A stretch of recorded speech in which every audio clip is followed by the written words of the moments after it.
నమస్తే, నేను Roja. Welcome to Raj news. హస్తినలో ఎన్నికల కురుక్షేత్రం ముగిసింది. ఓట్ల యుద్ధానికి తెరపడింది. ఈవీఎం బాక్సుల్లో అభ్యర్థుల భవితవ్యం దాగి ఉంది. ఫిబ్రవరి 8న ఢిల్లీ అసెంబ్లీ ఎన్నికల ఫలితాలు వెలువడనున్నాయి. విజయంపై ఆమ్ ఆద్మీ పార్టీ, బీజేపీ, కాంగ్రెస్ పార్టీలు ధీమా వ్యక్తం చేస్తున్నాయి.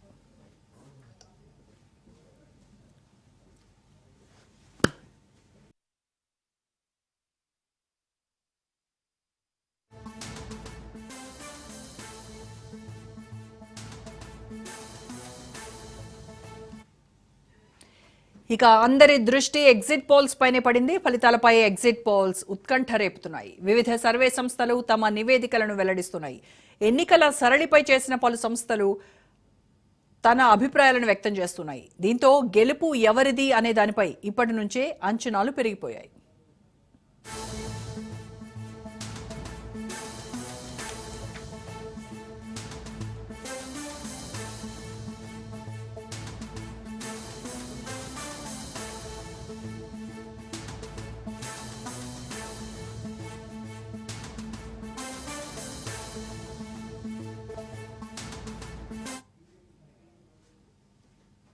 రెడ్ పీపుల్స్ పల్స్ సర్వే బీజేపీకి జై కొట్టింది. ఆప్ 10 నుంచి 19 సీట్లు, అలాగే బీజేపీకి 51 నుంచి 60 సీట్లు సాధించే అవకాశం ఉన్నట్టుగా సర్వే ఫలితాలు చెప్తున్నాయి.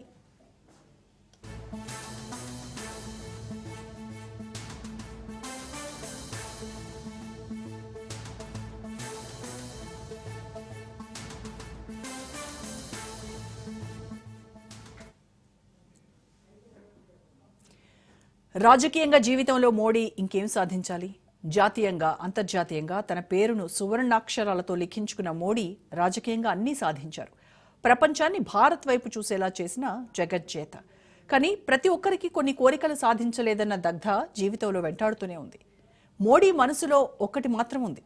ఇప్పటి వరకు ఆయన సాధించాలనుకున్న ఎన్నిటినో సాధించారు, కానీ ఒక్కటి మాత్రం ఆయనకు కలగా మిగిలిపోతోంది.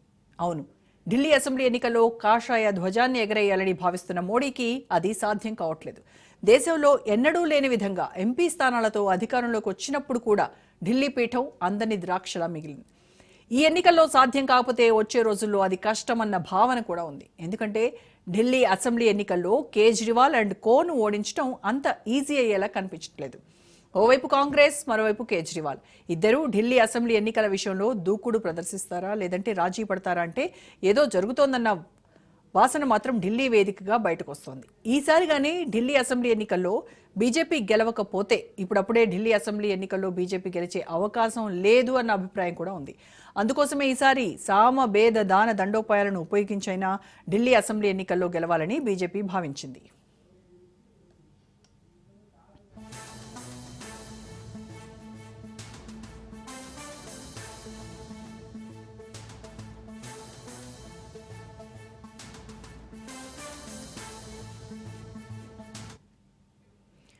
ఢిల్లీ లిక్కర్ స్కామ్లో ఆమ్ ఆద్మీ పార్టీని తునాతునకలు చేసిన బీజేపీ మంత్రాంగం ఎన్నికలకు ముందు ఆ పార్టీని చెల్లాచెదురు చేయాలని భావించింది. కానీ ఎందుకో ఆ పార్టీ ఏదో రకంగా నిలబడుతూనే వస్తోంది. కేజ్రీవాల్, ఇతర పార్టీ ముఖ్య నేతలు జైళ్లకు వెళ్లినా ఆ పార్టీ ఏదో రకంగా బతికి బట్టకడుతూనే ఉంది. సామాన్యుడి పార్టీగా రాజకీయాలు చేసిన అరవింద్ కేజ్రీవాల్ 2025 అసెంబ్లీ ఎన్నికల్లో ముందెన్నడూ లేని విధంగా వ్యతిరేకతను ఎదుర్కొంటున్నారు.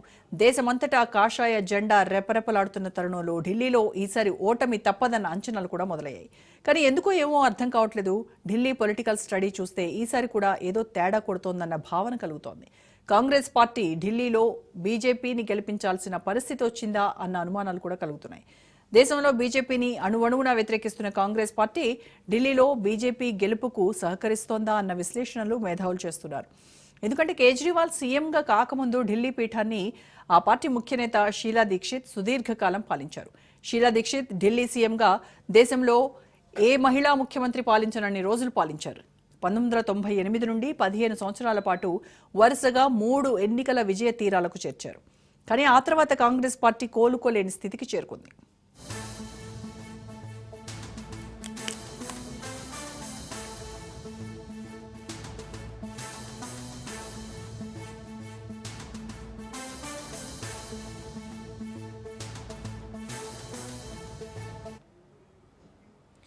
ఓవైపు కాంగ్రెస్ ఆప్ దెబ్బకు ఢిల్లీతో సహా దేశమంతా బిత్తర చూపులు చూస్తుంటే దేశంలో సత్తా చాటిన కాషాయ పార్టీ ఢిల్లీలో మాత్రం తడబడుతోంది.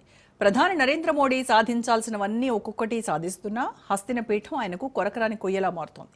ప్రపంచాన్ని తన వైపుకు తిప్పుకోగల వ్యక్తి ఢిల్లీ ప్రజలను బీజేపీకి ఓటేసేలా చేయలేకపోవడానికి కారణాలు ఏంటి అన్న చర్చ ఇప్పుడు దేశ రాజకీయాల్లో హాట్ టాపిక్గా మారుతోంది.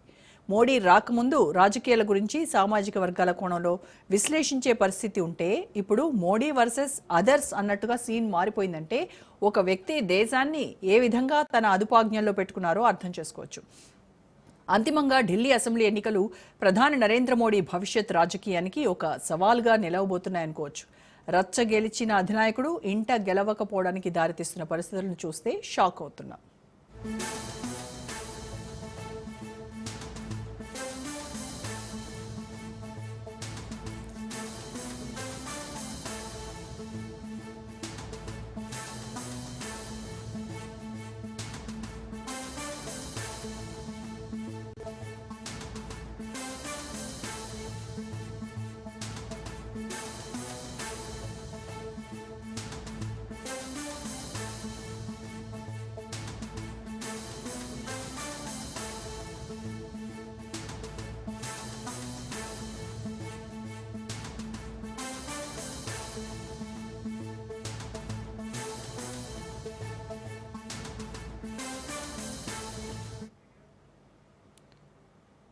రైట్, ఎగ్జిట్ పోల్స్ ఒక్కొక్కటిగా బయటకు వస్తున్నాయి. ప్రస్తుతానికి పీపుల్స్ పల్స్ ఇచ్చినటువంటి ఎగ్జిట్ పోల్ సర్వే చూస్తే బీజేపీకి జై కొట్టినట్టుగా కనబడుతోంది. ఆప్కి 10 నుంచి 19 సీట్లు, అలాగే బీజేపీకి 51 నుంచి 60 సీట్లు సాధించే అవకాశం ఉన్నట్టుగా ఆ పోల్ సర్వే చెప్తోంది. అలాగే ఏబీపీ మ్యాట్రిక్స్ కాషాయ దళానికి చేకొట్టింది. ఢిల్లీ అసెంబ్లీ ఎన్నికల్లో బీజేపీకి 35 నుంచి 40 సీట్లు వస్తాయని తెలిపింది. అలాగే ఆప్ 32 నుంచి 37 సీట్లు రానున్నట్టుగా చెప్తోంది. కాంగ్రెస్కు 1 సీట్ వచ్చే అవకాశం ఉన్నట్టుగా తెలిపారు ఏబీపీ మ్యాట్రిక్స్ సర్వే.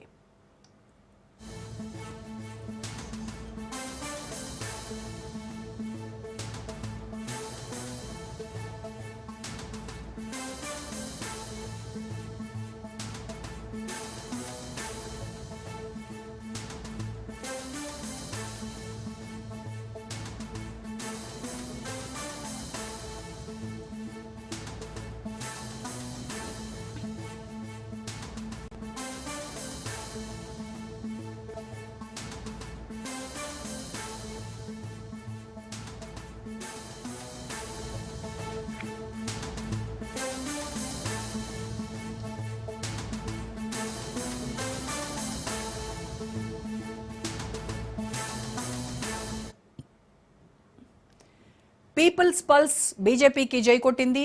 ఆప్కి 10 నుంచి 19 సీట్లు, బీజేపీకి 51 నుంచి 60 సీట్లు సాధించే అవకాశం ఉన్నట్టుగా చెప్పింది. అలాగే ఏబీపీ మ్యాట్రిక్స్ కాషాయ దళానికే జై కొట్టింది. ఢిల్లీ అసెంబ్లీ ఎన్నికల్లో బీజేపీకి 35 నుంచి 40 సీట్లు వస్తాయని తెలిపింది. అలాగే ఆప్కు 32 నుంచి 37 సీట్లు రానున్నాయి. కాంగ్రెస్కు 1 సీట్ వచ్చే అవకాశం ఉన్నట్టుగా తెలిపింది ABP Matrix survey.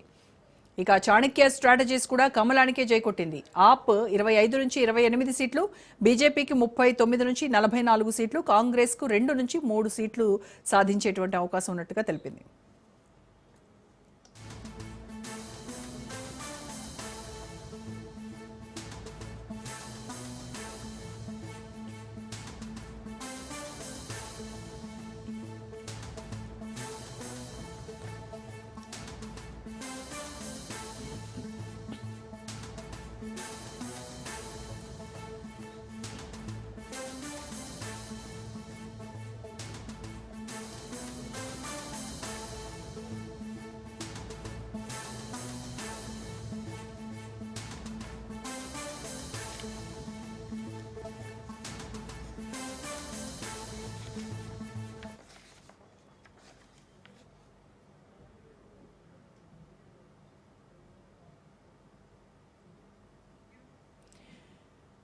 Exit polls ఇప్పుడు ఒక్కొక్క సర్వే రిపోర్ట్లుగా మనం చూస్తున్నాము. First People's Pulse survey report కనుక చూసినట్టయితే బీజేపీకి పీపుల్స్ పల్స్ జై కొట్టింది.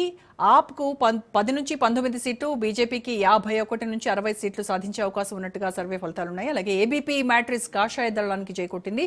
ఢిల్లీ అసెంబ్లీ ఎన్నికల్లో బీజేపీకి 35 నుంచి 40 సీట్లు వస్తాయని తెలిపింది. అలాగే ఆప్కు 32 నుంచి 37 సీట్లు రానున్నాయని చెప్తోంది. అలాగే కాంగ్రెస్కు ఒక్క సీట్ వచ్చే అవకాశం ఉన్నట్టుగా తెలిపింది ఏబీపీ మ్యాట్రిక్స్ సర్వే. ఇక చాణక్య స్ట్రాటజీస్ సర్వే చూద్దాం. చాణక్య స్ట్రాటజీస్ కూడా కమలానికే జై కొట్టింది. ఆప్కి 25 నుంచి 28 సీట్లు వచ్చే అవకాశం ఉన్నట్టుగా, బీజేపీకి 39 నుంచి 44 సీట్లు సాధిస్తుందన్నట్టుగా, కాంగ్రెస్ 2 నుంచి 3 సీట్లు సాధించనుంది అని చాణక్య స్ట్రాటజీస్ చెప్తోంది.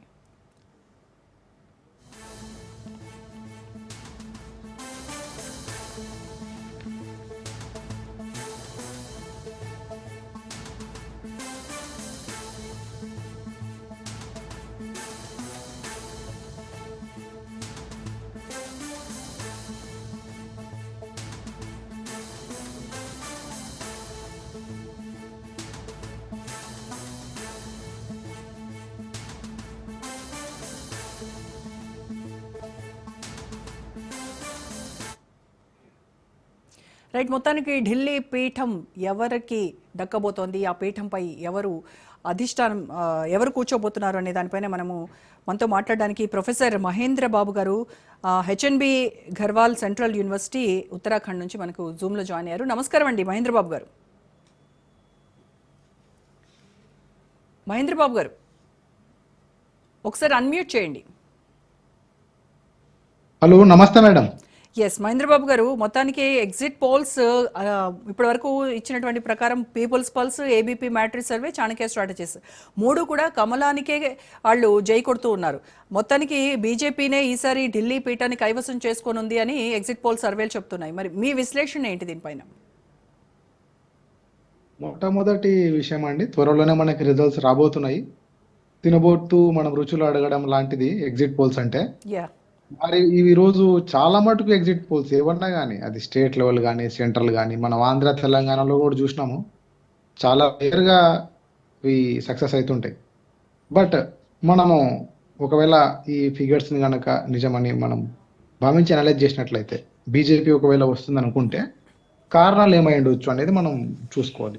First of all most important reason ఏంటంటే, 10 సంవత్సరాలు కాంగ్రెస్ పరిపాలించింది, 15 సంవత్సరాలు కాంగ్రెస్ పరిపాలించింది, 10 సంవత్సరాలు మీరు ఆప్కి ఇచ్చినారు అవకాశాన్ని, 25 సంవత్సరాలు వాళ్ళకి ఇచ్చినారు. ఒక్కసారి మాకు ఒక అవకాశం వేయండి అని చెప్పేసి బీజేపీ ఒక రిక్వెస్ట్ని బలంగా తీసుకోగలిగింది ఫస్ట్ ప్రజల్లోకి. 2, 10 సంవత్సరాలు ఎవరైనా అధికారంలో ఉంటే యాంటీ ఇంకంబెన్స్ అనేది క్వైట్ న్యాచురల్.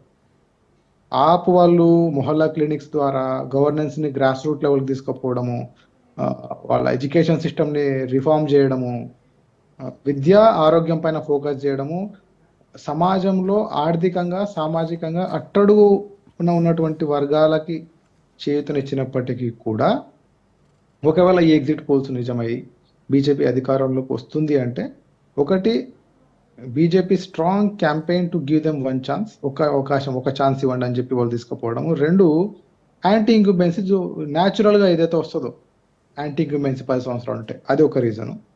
ఇది మేజర్ రీజన్. అయితే ఇంకా కొన్ని ఇంట్రికేట్ రీజన్స్ ఉన్నాయి. అక్కడ మనం పొలిటికల్ డైనామిక్స్ కూడా మనం అబ్జర్వ్ చేయాల్సిన పని ఉంది, అవసరం ఉంది అంతేనే.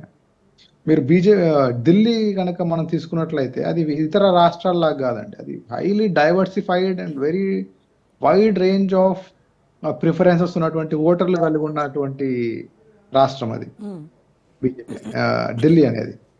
సో అక్కడ తీసుకున్నట్లయితే జాట్స్ ఉన్నారు, తర్వాత ఎస్సీలు, మైనారిటీలు అన్ని రాష్ట్రాల్లాగే ఉన్నారు. అయితే అక్కడ ఎకనామిక్ బ్యాక్గ్రౌండ్ అనేది చాలా డైవర్స్గా ఉంది. అక్కడ రూరల్ ఏరియా ఉంది, అక్కడ హై సొసైటీ ఓటర్స్ ఉన్నారు, అక్కడ అణగారిన వర్గాల ఓటర్స్ ఉన్నారు. సో డెమోగ్రఫిక్గా యాజ్ అ సొసైటీ కూడా అది డివైడ్ అయి ఉంది.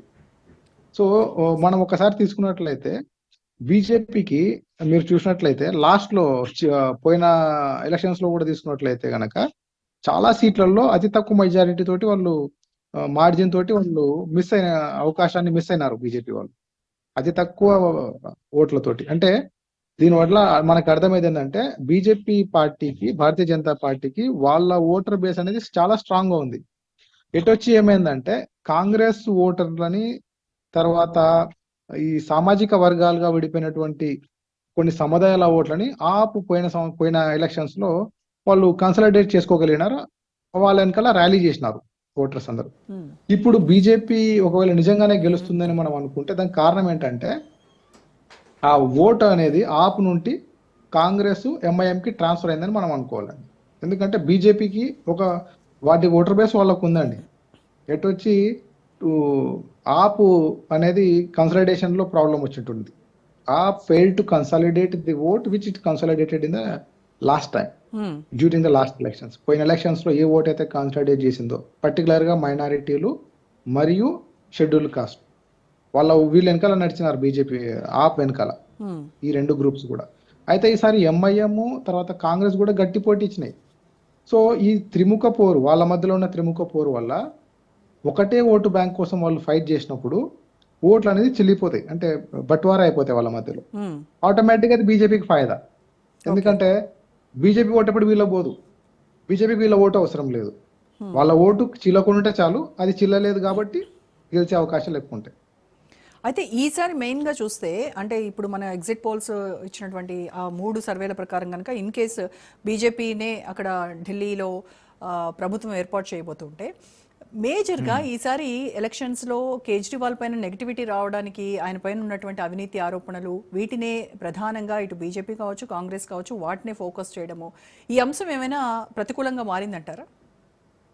That is one of the reasons అండి. అది ఒక్కటే మేజర్ కారణం అని నేను చెప్పను. ఎందుకంటే ఇండియా అగేన్స్ట్ కరప్షన్ అనే మూవ్మెంట్ ఉంటే కేజ్రీవాల్ అనే ఒక లీడర్ పుట్టినాడు. సామాన్య ప్రజల మనోభావాలని ప్రతిబింబిస్తూ సామాన్య ప్రజల సెంటిమెంట్స్ ని ఆయన ఒక దర్పణంలాగా బట్టి అధికారాన్ని చేపట్టినాడు. ఒకసారి ఆయన ఫెయిల్ కూడా కావడం జరిగింది, గవర్నెన్స్ సరిగా లేక అంతర్గత కుమ్ములాటలు, కొత్త పార్టీలే సహజం. అయితే ఆయన మనస్ఫూర్తిగా ప్రజల్ని క్షమాపణ కోరినాడు, ఇంకో ఛాన్స్ ఇవ్వమని అడిగినారు, ఇచ్చినారు. అయితే రెండో టర్మ్ లో కేజ్రీవాల్, మనం చూసిన కేజ్రీవాల్ మొదట్లో కేజ్రీవాల్ చాలా డిఫరెంట్. ఆయన సహచరులు ఉంటే ఆయన చాలా క్రిటిసిజమ్స్ ఫేస్ చేయాల్సి వచ్చింది. ఆ తర్వాత పర్టికులర్గా ఢిల్లీ లిక్కర్ స్కామ్ లో వాళ్ళ లీడర్స్ ఎవరైతే ఉన్నారో వాళ్ళు జైల్లోకి పోవడము రెండు విధాలుగా అండి. ఒకటి సింపతి కూడా అయి ఉండొచ్చు. ఇప్పుడు మనం ఆప్ గెలిచింది అనుకోండి, ఏమంటాం, దానివల్ల సింపతి వచ్చిందంటాం, అంతే కదా. ఓడిపోతే కరప్షన్ వల్ల పోయినారంటాం. సో విషయం ఏంటంటే this particular aspect it is double edge knife. Sympathy రావచ్చు జైలు పంపిస్తే, at the same time A corruption కి అయితే వ్యతిరేకంగా ఈయన పని చేస్తానని ప్రామిస్ తోటి సీఎం అయినాడో అదే కరప్షన్ లో వాళ్ళ పార్టీ మునిగిపోయింది అనేటువంటి క్రిటిసిజంతో అధికారం కోల్పోవచ్చు. So it is double edge knife అనమాట. మన రిజల్ట్ రేపు వస్తే కానీ మనకు తెలియదండి. We can't see the exit polls as the actual result. అందుకని నేను వాటిపైన నేను కమెంట్ చేయట్లేదు. But that is a double edge knife. మీరు రేపు చూస్తారు, చాలా మంది అనలిస్టులు రేపు చూడండి, ఈరోజు ఈ రిజల్ట్ చూసి ఏం చెప్తారంటే ఆ కరప్షన్ వల్ల ఇట్లా మనం ఆప్ అనేది ఓట్లని కోల్పోయింది, సీట్లను కోల్పోయింది అంటారు. అది రేపు గెలిచింది అనుకోండి, ఏం చెప్తారు, అదే కరప్షన్ ఛార్జెస్ లో వాళ్ళని జైలుకు పంపడం వల్ల ప్రజల్లో సింపతి పెరిగింది, దానివల్ల ఓట్లు వచ్చినాయని చెప్తారు. సో ఈ ఒక్క విషయంలో మాత్రం నేను కన్ఫర్మ్ గా అది ఒక ఫ్యాక్టర్ అని చెప్పలేను. ఎందుకంటే ఇట్ హ్యాస్ బోత్. ప్రజలు దాన్ని ఏ విధంగా రిసీవ్ చేసుకున్నారు అనేది రేపు తెలుస్తుంది మనకి. అయితే మిగతా నేను చెప్పిన ఫ్యాక్టర్స్ అయితే షూట్ షాట్ ఫ్యాక్టర్స్ అనమాట. The 2 factors which I told earlier, anti incumbency for the 10 years rule despite their efforts to take governance. వాళ్ళ సాయశక్తులు ప్రయత్నించినప్పటికీ కూడా ఉంటుంది కంపల్సరీ. 5 సంవత్సరాలు ఉంటేనే వస్తుంది, ఆ 10 ఏళ్లలో చాలా వస్తుంది యాంటీ ఇంకంబెన్సీ. అదొక reason. Plus BJP messaging and campaigning, vigorous campaigning ఏదైతే ఉందో అది ఒకటి. ప్లస్ ఈ జాట్ ఓట్లు ఎప్పుడు upper caste and Jat votes అన్ని కూడా బీజేపీ కన్సలిడేట్ ఉంటాయి. తర్వాత అర్బన్ ఏరియా ఓట్స్ కూడా బీజేపీ వెనుకలో ఉంటారు. వాళ్ళ ఓటర్ బేస్ వాళ్ళు ఉంది. ఎటొచ్చి ఇప్పుడు ఏంటంటే వాళ్ళ ఓటర్ బేస్ ని ఈయన కొల్లగొట్టకుండా ఆయన ఓటు బేస్ ని ఆయన కాపాడుకుంటే అధికారంలోకి వస్తారు. పోయిందంటే అది ఆయన కన్సలిడేట్ చేయలేకపోయినాడు అనేది అర్థం. ఆయన కారణాలు వెతుక్కోవాలి. ఎందుకు మన ఎంట నడిచిన వాళ్ళు మన ఎంట రాలేదు, ఎంఐఎంకి ఎందుకు పోయినారు, కాంగ్రెస్కి ఎందుకు పోయినారు అనేది వాళ్ళు పునరాలోచించుకోవాలి. ఆ తర్వాత ఎలక్షన్ రిజల్ట్ వచ్చిన తర్వాత కూర్చొని చర్చించుకోవాలి. వాట్ వెంట్ రాంగ్, ఎక్కడ మనం రాంగ్ అయినాం. ఇక్కడ వదిలేసి పంజాబ్ పోయినామే, అదేమన్నా ఎక్కువ పంజాబ్ పాలిటిక్స్ పైన మనం ఫోకస్ పెట్టాము కదా, అది కూడా ఒక రీజన్ అండి, క్వైట్ న్యాచురల్ కదా. ఇంకోటి ఆ జైల్లో ఉన్నప్పుడు లీడర్షిప్ క్రైసిస్ అనేది వచ్చింది, క్వైట్ అది కూడా పెద్ద దెబ్బ వాళ్ళకి. లీడర్షిప్ క్రైసిస్ ఉన్నప్పుడు గవర్నెన్స్ ని మనం ఇంప్లిమెంట్ చేయలేము. మనం ఒక లీడర్ కుర్చీలో కూర్చొని గవర్న్ చేయడం వేరు, కుర్చీ వెనకాల ఉండి నడిపించడం చాలా డిఫరెంట్ గా ఉంటుంది. It makes a lot of difference అండి గ్రౌండ్ లెవెల్లో. అది అధికార యంత్రాంగం పైన చాలా డిఫరెంట్ ఇంపాక్ట్ ఉంటుంది. అవన్నీ కారణాల వల్ల కూడా గవర్నెన్స్ వాళ్ళ గోల్స్ ని వాళ్ళు బహుశా మీట్ అయి ఉండకపోవచ్చు, వాళ్ళు చేయాలనుకుని చేసి ఉండకపోవచ్చు, లేదా ప్రజలకు అయి ఉండొచ్చు. సరే 10 ఏళ్ళు వాళ్ళు చేసినారు, 15 ఏళ్ళు వాళ్ళు చేసినారు, ఇంకొకసారి వీళ్ళకి ఛాన్స్ ఇద్దాం అనేది కూడా ఉంటది అభిప్రాయం. అది కూడా మరి ఒక కారణం ఏంటదండి. దీనివల్ల ఈ ట్రెండ్ చూస్తుంటే మరి ఈ కారణాలు మనకైతే కనిపిస్తున్నాయి మేడం. రైట్. ఓకే, ఇప్పుడే మనతో జూమ్లో జాయిన్ అయ్యారు ఆచార్య గారు, బీజేపీ నేత. నమస్కారం ఆచార్య గారు. ఆచార్య గారు నమస్కారం అండి. నమస్కారం. యా, ఎగ్జిట్ పోల్స్ ఇప్పటి వరకు 3 సర్వేలు బయటకు వచ్చాయండి. ఆ 3 సర్వేలు కూడా బీజేపీకే అనుకూలంగా ఉన్నాయి, కాషాయ పార్టీకే జై కొట్టారు ఢిల్లీ ప్రజలు అనేటువంటి సర్వే రిపోర్ట్స్ వచ్చాయి. సో మొత్తానికి పీపుల్స్ పల్స్ చూస్తే 51 నుంచి 60 సీట్లు బీజేపీ గెలుచుకుంటుందని చెప్తుంది. అలాగే ఏబీపీ మ్యాట్రిక్స్ సర్వే 35 నుంచి 40 సీట్లు, చాణక్య స్ట్రాటజీస్ 39 నుంచి 44 సీట్లు బీజేపీ కైవసం చేసుకోబోతోంది అన్నట్టుగా ఎగ్జిట్ పోల్స్ వాళ్ళు ఇచ్చినటువంటి సర్వేలో చెప్తున్నారు. రైట్. అయితే ఇన్ కేస్ బీజేపీనే కనుక అధికారంలోకి రాబోతుంటే, అంటే మిమ్మల్ని గెలిపించినటువంటి అంశాలు, మీ గెలుపుకి ప్రభావితం చేసినటువంటి అంశాలు ఏమై ఉంటాయని మీ అంచనా? గత 10 సంవత్సరాలుగా కేజ్రీవాల్ గారి యొక్క పరిపాలన, ప్రవర్తన, అధికారము, ఏ రకంగా వ్యవహరించినటువంటి తీరు, ప్రజల్లోకి ఇచ్చినటువంటి హామీలు, వాటిని నెరవేర్చే విధానము, వీటన్నిటిని కూడా ప్రజలు, ఢిల్లీ ప్రజలు చాలా అంటే భారతదేశ ప్రజలందరూ కూడా ఢిల్లీలో ఉంటారు. ఆ ప్రజలు అన్ని రాజకీయ పార్టీల యొక్క వ్యవహారాలు, మంచి చెడ్డలు అన్నిటిని కూడా బేరీ చేసుకునేటువంటి జ్ఞానము, పరిజ్ఞానము అక్కడ చాలా, ఎందుకంటే దేశ రాజధాని కాబట్టి ప్రతి ఒక్క పార్టీ అక్కడ వ్యవహారాలు, అక్కడ ప్రతి ఎలక్ట్రానిక్ మీడియా అన్నీ కూడా అక్కడ కేంద్రీకృతమై ఉంటాయి. కాబట్టి ప్రజలు 2 పర్యాయాలు కేజ్రీవాల్ గారికి అవకాశం ఇచ్చి వారి పరిపాలనను చూడడం జరిగింది. వారు చెప్పినటువంటి వాగ్దానాలు కూడా చాలా మటుకు అరకొర నెరవేర్చడం జరిగింది. అంటే చెప్పినవి బారెడంతా, చేసినవి చారడంతా అన్నట్టు చాలా, అంటే ఇక ఇటువంటి అవినీతి లేనటువంటి రాజ్యం వస్తుంది అని ప్రజలకు చూపించింది. ఆనాడు అన్నా హాజరే గారు వారి వెనుక ఉండి ఒక బలమైనటువంటి ఉద్యమాన్ని, అప్పుడు కాంగ్రెస్ పార్టీ అధికారంలో ఉన్నది దేశంలో, అనేక స్కాములు రావటము, వీళ్ళు ముందల ఉండి ఉద్యమం చేసిండ్రు. కాబట్టి కనీసం ఈ ఢిల్లీ పరిపాలన వాళ్ళ చేతులు పెడితే చదువుకున్న వాళ్ళు చాలా మంది అక్కడ ఉన్నారు, చుట్టుపక్కల రాష్ట్రాలకు వెళ్ళొచ్చి అక్కడ జీవించేటువంటి వాళ్ళు ఉన్నారు. కాబట్టి వాళ్ళందరూ కూడా కేజ్రీవాల్ కి అవకాశం ఇస్తే బాగుంటుందని 2 పర్యాలు ఇచ్చింది. కానీ చివరికి ఏమైందంటే అవినీతి ఆరోపణలు, బంధుప్రీతి, పక్షపాతము, అభివృద్ధి లేదు, అక్కడ పారిశుద్ధ్యం లోపించింది, అక్కడ మంచినీటి పారిశుద్ధ్యం లోపించింది, రోడ్ల అభివృద్ధి కుంటుబడిపోయింది. ఆచార్య గారు, మీరు ఇన్ కేస్ అవినీతి ఆరోపణలు కూడా ప్రభావితం చేస్తాయనంటే మరి బీజేపీలో కూడా అవినీతి ఆరోపణలు ఉన్నటువంటి నేతలు ఉన్నారు కదా? ఇప్పుడు బీజేపీలో అవినీతి ఆరోపణలు ఉన్నారంటే నిజంగానే వాళ్ళ మీద కేసులు కావాలి, వాళ్ళు జైళ్ళకు పోవాలి. ఒకవేళ కేంద్రంలో అధికారంలో ఉన్న వాళ్ళు ఒకవేళ తప్పించిందనేటువంటి అది ఉంటే, రాష్ట్రాలలో ఉన్నటువంటి వాళ్ళు కూడా ఒకవేళ బీజేపీ చేసిన తప్పులు ఉంటే వాళ్ళ మీద కూడా కేసులు చేయొచ్చు కదా. కానీ మీతో ఉంటే ఒకలాగా, మీతో లేకపోతే ఒకలాగా ఉంటుంది. వాళ్ళు ఇప్పుడు వాస్తవమే, మాతో ఉంటే ఒకలాగా అనడం, తప్పు చేసిన వాళ్ళు ఇది మాట్లాడతారు, ఇప్పుడు ఆ రకంగా ఇప్పుడు ప్రాంతీయ పార్టీలు వాళ్ళ యొక్క ఆలోచన విధానము, వాళ్ళ యొక్క వ్యవహార శైలి ఇవన్నీ కూడా ఉంటాయి. కేజ్రీవాల్ మీద ప్రజల భ్రమ తొలగిపోయింది. ఎలా కేజ్రీవాల్ చూయించినటువంటి భ్రమ ఇవాళ లేదు. ఆయన అధికారంలోకి వచ్చిన తర్వాత ఏ రకంగా వివరించిండు, ఏ రకంగా చేసిండు అనేది చాలా మేధావులే దాన్ని చూసినటువంటి వాళ్ళు ఉన్నారు. అసంఘటిత శక్తులతోటి కుమ్మక్కై వాళ్ళని ప్రేరేపణ చేసి ఆయన అంతర్గత వీడియోలు, బహిర్గత వీడియోలు ఇవన్నీ కూడా మన కళ్ళ ముందు కనపడ్డాయి. ఇవాళ ఈ ఢిల్లీ తర్వాత పంజాబ్ వచ్చింది, పంజాబ్ లా ఏ రకంగా జరుగుతున్నది, అక్కడ శాంతియుతంగా ఎట్లున్నది, ప్రశాంతంగా ఉందా, శాంతియుతంగా ఉందా, ఇవాళ చాలా విషయాలు మొన్న చూసిన మనం అక్కడ ఆ, అంబేద్కర్ యొక్క విగ్రహాన్ని బుల్లెట్లతోటి కూల్చేసే పరిస్థితికి వచ్చింది.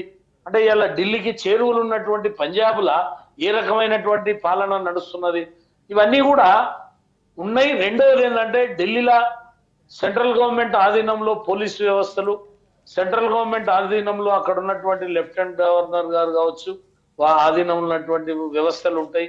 ఈ రెండు పార్టీల మధ్యలో అక్కడ సయోధ్య కుదరకపోవడం, వీళ్ళు తప్పుడు నిర్ణయాలు, లేకపోతే బీజేపీ సయోధ్య అక్కడ సరైనటువంటి విధంగా ఉండకపోవడం వల్ల కూడా వీళ్ళు చేయలేకపోవడం, దాంట్లో వాళ్ళు ప్రజలకు ఇచ్చిన హామీలు నిలబెట్టుకోలేకపోవడం, ఒక తీవ్రవాదాన్ని ప్రోత్సహించడం, తీవ్రవాదానికి మద్దతు పలకడం, అనేక విషయాలలో ప్రజలు అక్కడ ప్రభావితం అయింది. ఎందుకంటే లాస్ట్ టైమే వచ్చేది ఉండే, లాస్ట్ టైము అరే మొదటిసారి అవకాశం ఇచ్చినాం చేయలేకపోయాడు, కొన్ని పెండింగ్లు ఉన్నాయి. కొన్ని విషయాలలో లాస్ట్ టైం ఏమైందంటే అప్పుడప్పుడే ప్రభుత్వ స్కీములు పేద ప్రజలకు స్కూళ్ళు కావచ్చు, లేకపోతే మంచినీటి విషయం కావచ్చు, ఆ బస్సుల విషయం కావచ్చు, లేకపోతే ఇతరత్ర విషయాలు పేద ప్రజలకు అప్పుడప్పుడే స్కీములు పెట్టి విద్యార్థులకు ఎడ్యుకేషన్ విషయంలో కావచ్చు పెట్టిండ్రు. ఇంకా ఫలితాలు ప్రజలకు అందలేదు. కేజ్రీవాల్ మళ్ళీ వస్తే ఇవన్నీ అందుతాయని పేద ప్రజలు 100% కేజ్రీవాల్ గారు లేసిర్రు. కాబట్టి ఈసారి ఆయన ఆశలు అడియాశలు అయిపోయినాయి, ప్రజల ఆశలు అడియాశలు చేసిండు. ఆ విధంగా కొంత అక్కడ Bharatiya Janata party double engine సర్కార్ రావాలి, ప్రజలకు అక్కడ ఒక మెరుగైన పాలన అందిస్తామని ప్రజల్ని అక్కడ ఎన్నికల ప్రచారంలో ఆకట్టుకోవడం జరిగి అక్కడ ప్రజలు ఈ రకమైనటువంటి ఎగ్జిట్ పోల్స్ అలా బీజేపీ వైపు రావడం జరుగుతుంది. రైట్. ఢిల్లీ పీఠం బీజేపీది అని ఎగ్జిట్ పోల్స్ అన్నీ కూడా చెప్తున్నటువంటి పరిస్థితి. మొత్తానికి పీపుల్స్ పల్స్ బీజేపీకి 51 నుంచి 60 సీట్లు, ఆప్కి 10 నుంచి 19 సీట్లు, కాంగ్రెస్కి 0 అని చెప్తున్నటువంటి పరిస్థితి చూస్తున్నాం. ఏబీపీ మ్యాట్రిక్స్ బీజేపీకి 35 నుంచి 40, ఆప్కి 32 నుంచి 37 సీట్లు వస్తాయని, కాంగ్రెస్కి 1 సీట్ వస్తుందని చెప్తుంది. చాణక్య స్ట్రాటజీస్ ఆప్ 25 నుంచి 28 సీట్లు, బీజేపీకి 39 నుంచి 44, కాంగ్రెస్కి 2 నుంచి 3. అలాగే ఆత్మసాక్షి చూస్తే బీజేపీకి 38 నుంచి 41 సీట్లు, ఆప్కు 27 నుంచి 30 సీట్లు, కాంగ్రెస్కు 1 నుంచి 3 సీట్లు వస్తాయని చెప్తున్నారు. ఇక పీపుల్స్ ఇన్సైట్ ఆప్కి 25 నుంచి 29, బీజేపీకి 40 నుంచి 44, కాంగ్రెస్కి 2 సీట్లు 0 నుంచి 2 సీట్లు వస్తాయని చెప్తుంది. అలాగే పీ మార్క్ ఆప్ 21 నుంచి 31 వరకు, బీజేపీకి 39 నుంచి 49 సీట్లు, కాంగ్రెస్కి 1 సీట్ వస్తుందని చెప్తోంది. పోల్ డైరీ అనే ఒక సర్వే బీజేపీకి 42 నుంచి 50 సీట్లు, ఆప్కి 18 నుంచి 25 సీట్లు, కాంగ్రెస్కి 2 సీట్లు రావచ్చు అని చెప్తోంది. ఇక కేకే సర్వే ఆప్కి 39, బీజేపీకి 22, కాంగ్రెస్కి 9 సీట్ల వరకు వచ్చేటువంటి అవకాశం ఉంది అని చెప్తోంది. అలాగే వి ప్రిసైడ్ అనేటువంటి ఎగ్జిట్ పోల్ సర్వే ఆప్ 46 నుంచి 52 సీట్లు గెలుచుకోబోతుందని చెప్తోంది. బీజేపీ 18 నుంచి 23, కాంగ్రెస్ 1 సీటు అని చెప్తోంది. అలాగే జేవీసీ ఆప్కి 22 నుంచి 31, బీజేపీకి 39 నుంచి 45 సీట్లు, కాంగ్రెస్కి 2 సీట్లు రాబోతున్నాయని చెప్తోంది.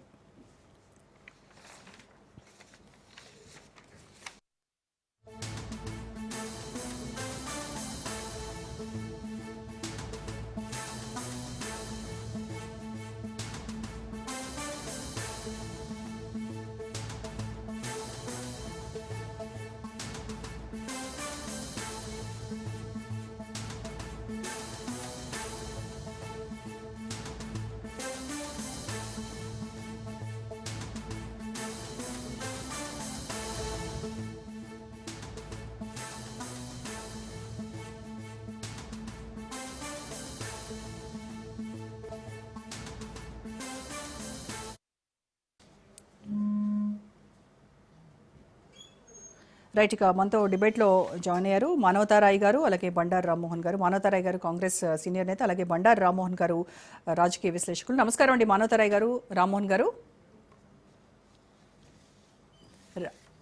మానవతారాయ్ గారు, నా వాయిస్ క్లియర్గా ఉందండి? వినపడుతుంది, చెప్పండి. ఎస్, మానవతారాయ్ గారు, ఎగ్జిట్ పోల్స్ ఇప్పటివరకు వచ్చినటువంటి సర్వేల ప్రకారం చూస్తే బీజేపీ కైవసం చేసుకోబోతోంది ఢిల్లీ పీఠాన్ని అన్నట్టుగా చెప్తున్నాయి. సో మీ గెలుపుపై మీ పార్టీ నేతలు మీరు ఎంత ధీమాతో ఉన్నారు? సరే, బీజేపీ కైవసం చేసుకుంటుందా, ఆప్ కైవసం చేసుకుంటుందా, కాంగ్రెస్ పోటీని ఇస్తుందా అనేది ఇవి ఎగ్జిట్ పోల్స్, ఇవి ఎగ్జాక్ట్ పోల్స్ కాదు. ఇంకా అసలు ఈ సరైనటువంటి అంచనాలు ఒకసారి తారుమారాయి. ఈ చెప్పినప్పుడు ఒక పార్టీ అధికారంలోకి వస్తుందని అంచనాలు వేస్తే తీరా ఫలితాలు వచ్చిన రోజు వేరే పార్టీ అధికారంలోకి వచ్చినటువంటి సంఘటనలు కోకల్లో ఉన్నాయి దేశంలో. కాబట్టి దాన్నే అంచనా వేసుకొని మనం మురిసిపోవటం మంచిది కాదనేది అభిప్రాయం. అయితే బీజేపీకి ఉన్నటువంటి అనుకూలమైన వాతావరణం ఉన్నది. ఎందుకంటే ఇవి కేంద్ర ప్రభుత్వం ఏర్పడిన తర్వాత కేంద్ర ఎన్నికల తర్వాత ఢిల్లీ రాజధానిలో జరుగుతున్న ఎన్నిక కాబట్టి జనరల్ సహసిద్ధంగా ప్రజలు ఎట్లా ఆలోచిస్తారంటే కేంద్రంలో ఏ ప్రభుత్వం ఉంటే రాష్ట్రంలో కూడా ఆ ప్రభుత్వం ఉంటేనే మనకు మేలు జరుగుతుంది, చక్కగా సంక్షేమ పథకాలు అమలు అవుతాయి, కేంద్ర రాష్ట్రాల మధ్య సత్సంబంధాలు ఉంటాయి అనేటువంటి అభిప్రాయం. అందుకే చూడండి, మొన్న మహారాష్ట్ర కానీ హర్యానా కానీ ఫలితాలు కూడా తారుమారైంది. కాంగ్రెస్ కి అనుకూల వాతావరణం ఉన్నప్పటికీ చివరి నిమిషంలో ప్రజాభిప్రాయం అనేది అరే ఇప్పుడు కేంద్రంలో కాంగ్రెస్ లేదు, పోటీని ఇచ్చింది, వాళ్ళు 300 స్థానాలు అంటే 240కే ఆగిపోయారు, కాంగ్రెస్ అధికారం రాకపోయింది. కాబట్టి వేయటం వల్ల అనవసరమైనటువంటి వృధా అని చెప్పేసి ఓటు అంటే ప్రభుత్వ కేంద్ర రాష్ట్రాల మధ్య సత్సంబంధాలు ఉండాలని చెప్పేసి ప్రజల ఆలోచన సరే. అదేవిధంగా స్థానిక సంస్థల ఎన్నికల్లో కూడా చూసుకుంటాం మనం. రాష్ట్రంలో ఉదాహరణగా స్థానిక సంస్థల రాష్ట్రంలో ఏ ప్రభుత్వ అధికారంలో ఉంటే దాదాపు 90% ఎంపీటీసీలు కానీ జెడ్పీటీసీలు కానీ సర్పంచ్లు కానీ ఆ ప్రభుత్వానికే అనుకూలంగా వచ్చే అవకాశాలు మనకు స్పష్టంగా ఉంది.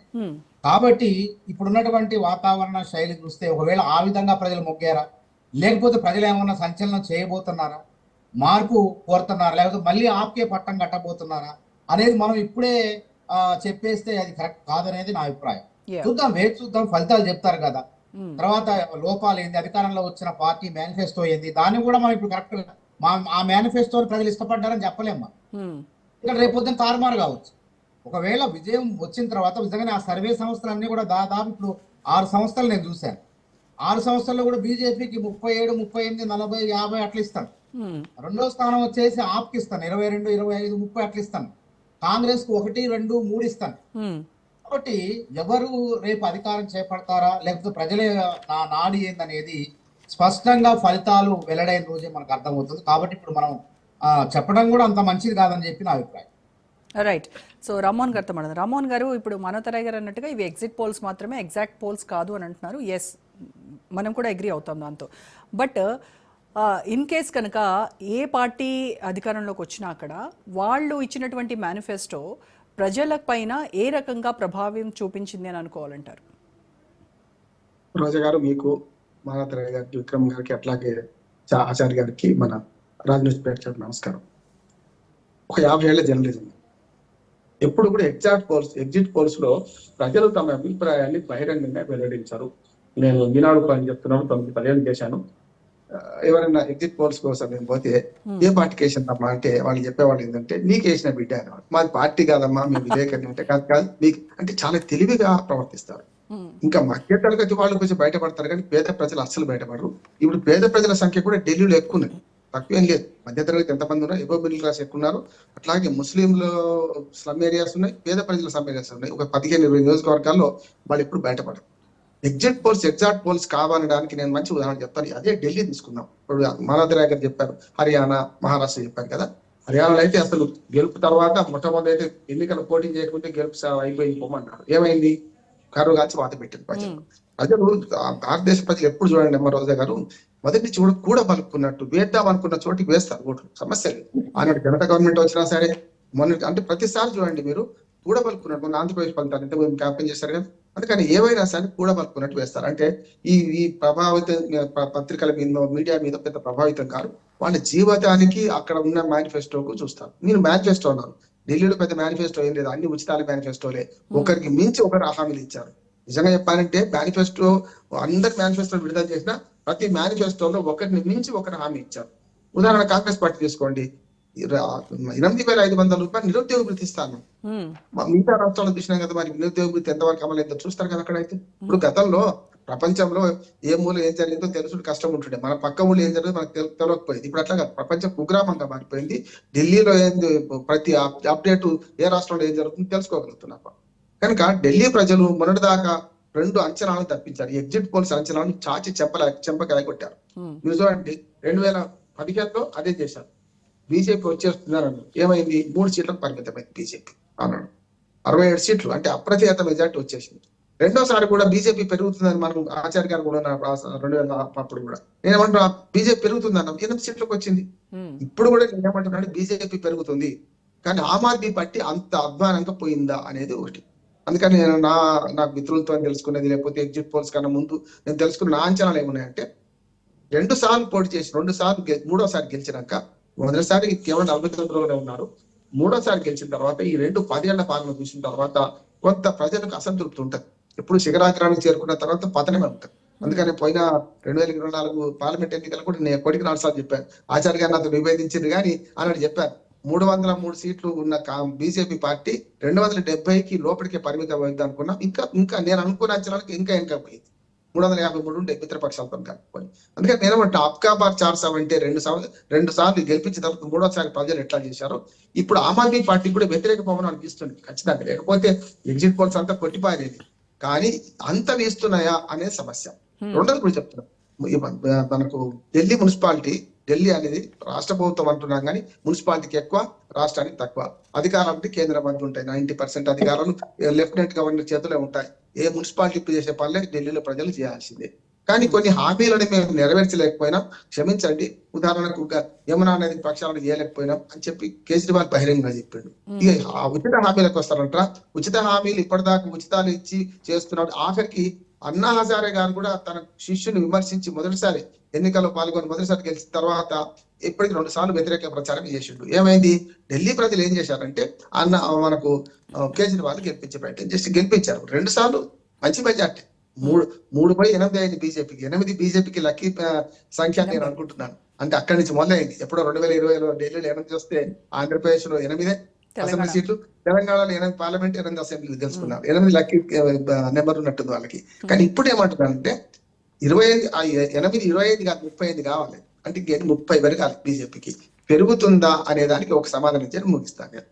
ఢిల్లీ ప్రజలు ఏం ఆలోచన చేస్తున్నారంటే కేంద్రంలో బీజేపీ ఉండాలి, రాష్ట్రంలో ప్రాంతీయ పార్టీ, అంటే ప్రాంతీయ పార్టీ అది కూడా జాతీయ పార్టీ, కాకపోతే 2-3 రాష్ట్రాల్లో ఉండాలి, ఆమ్ ఆద్మీ పార్టీ ఉండాలని అనుకుంటున్నారు. 2 సార్లు అదే తీర్పిచ్చారు. మొదటిసారి హంగ్ అనుకోండి 2013లో, కానీ 2015, 2020లో మాత్రం మన కేజ్రీవాల్కే పట్టం కట్టారు.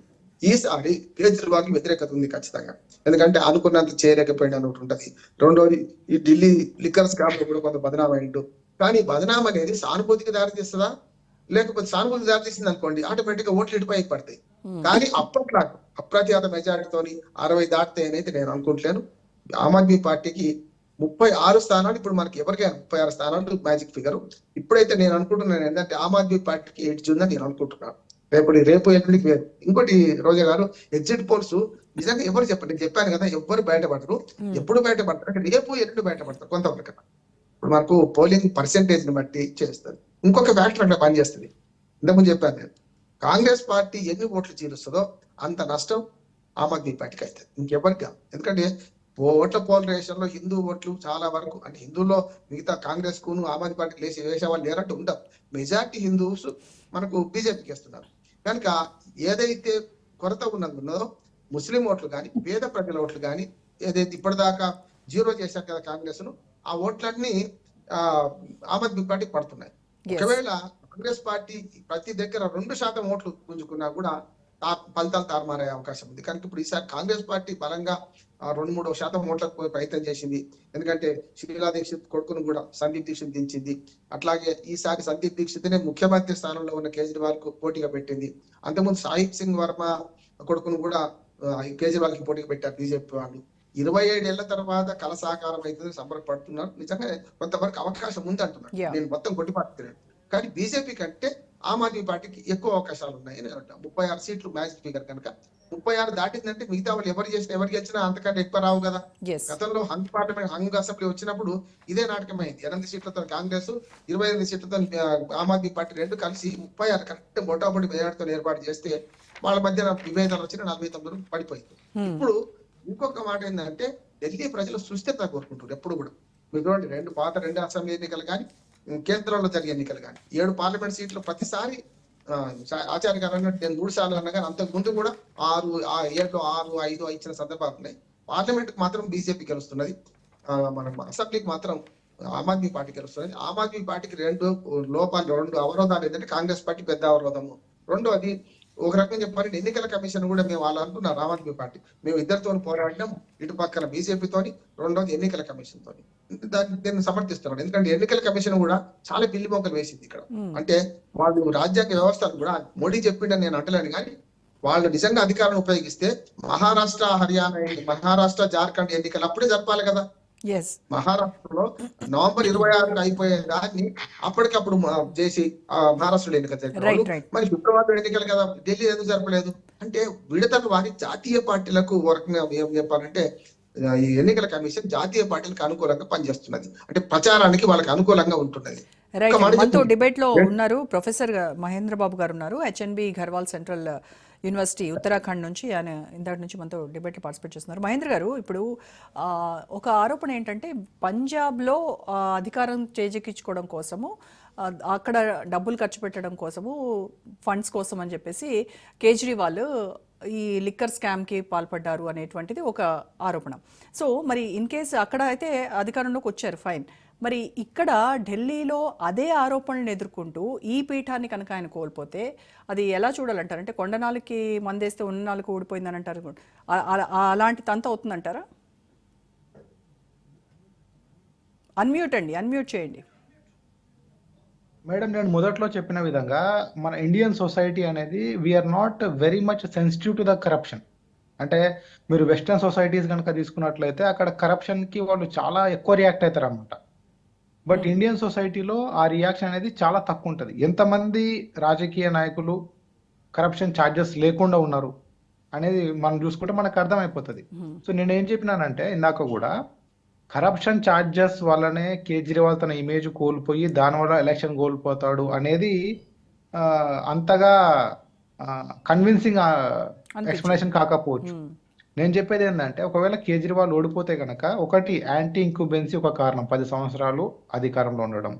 2 ఎంఐఎం కాంగ్రెస్లు కేజ్రీవాల్ ఓటు బ్యాంకుని చీల్చి వాళ్ళని వీక్ పరచడం. ఎందుకంటే BJP is having a set of vote bank, వాళ్ళ ఓట్ బ్యాంక్ ఎప్పుడు పర్మనెంట్ ఉంటుంది, అది చీల్చడం అది అసాధ్యం. పైగా హిందుత్వ కన్సల్టేట్ అయినప్పుడు ఎంఐఎం వీళ్ళు స్ట్రాంగ్ గా ఉన్నప్పుడు ఇంకా కన్సల్టేట్ అవుతుంది, కానీ అది చీలిపోవడం పక్కకు పోవడం అనేది జరగదు.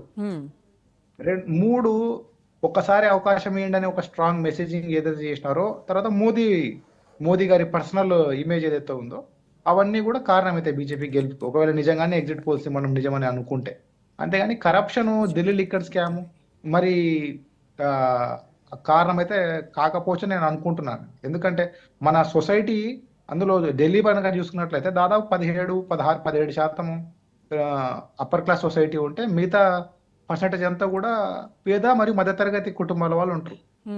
వాళ్ళు కరప్షన్ గురించి కాదండి ఆలోచించేది. వాళ్ళు ఏం ఆలోచిస్తారంటే విద్య, వైద్యము, ఆరోగ్యము, వాళ్ళ దైనందిన జీవితాన్ని ఇంపాక్ట్ చేసేటువంటి నిర్ణయాలు ఏమైనా తీసుకున్నాయి లేదా అని సాధారణంగా వాళ్ళు ఆలోచిస్తారు. వాళ్ళ ఒక సాధారణ మధ్యతరగతి కుటుంబీకుడి ఆలోచన ఆ విధంగా ఉంటుంది సొసైటీలో, ఇండియన్ సొసైటీలో ఆ విధంగా ఉంటుంది.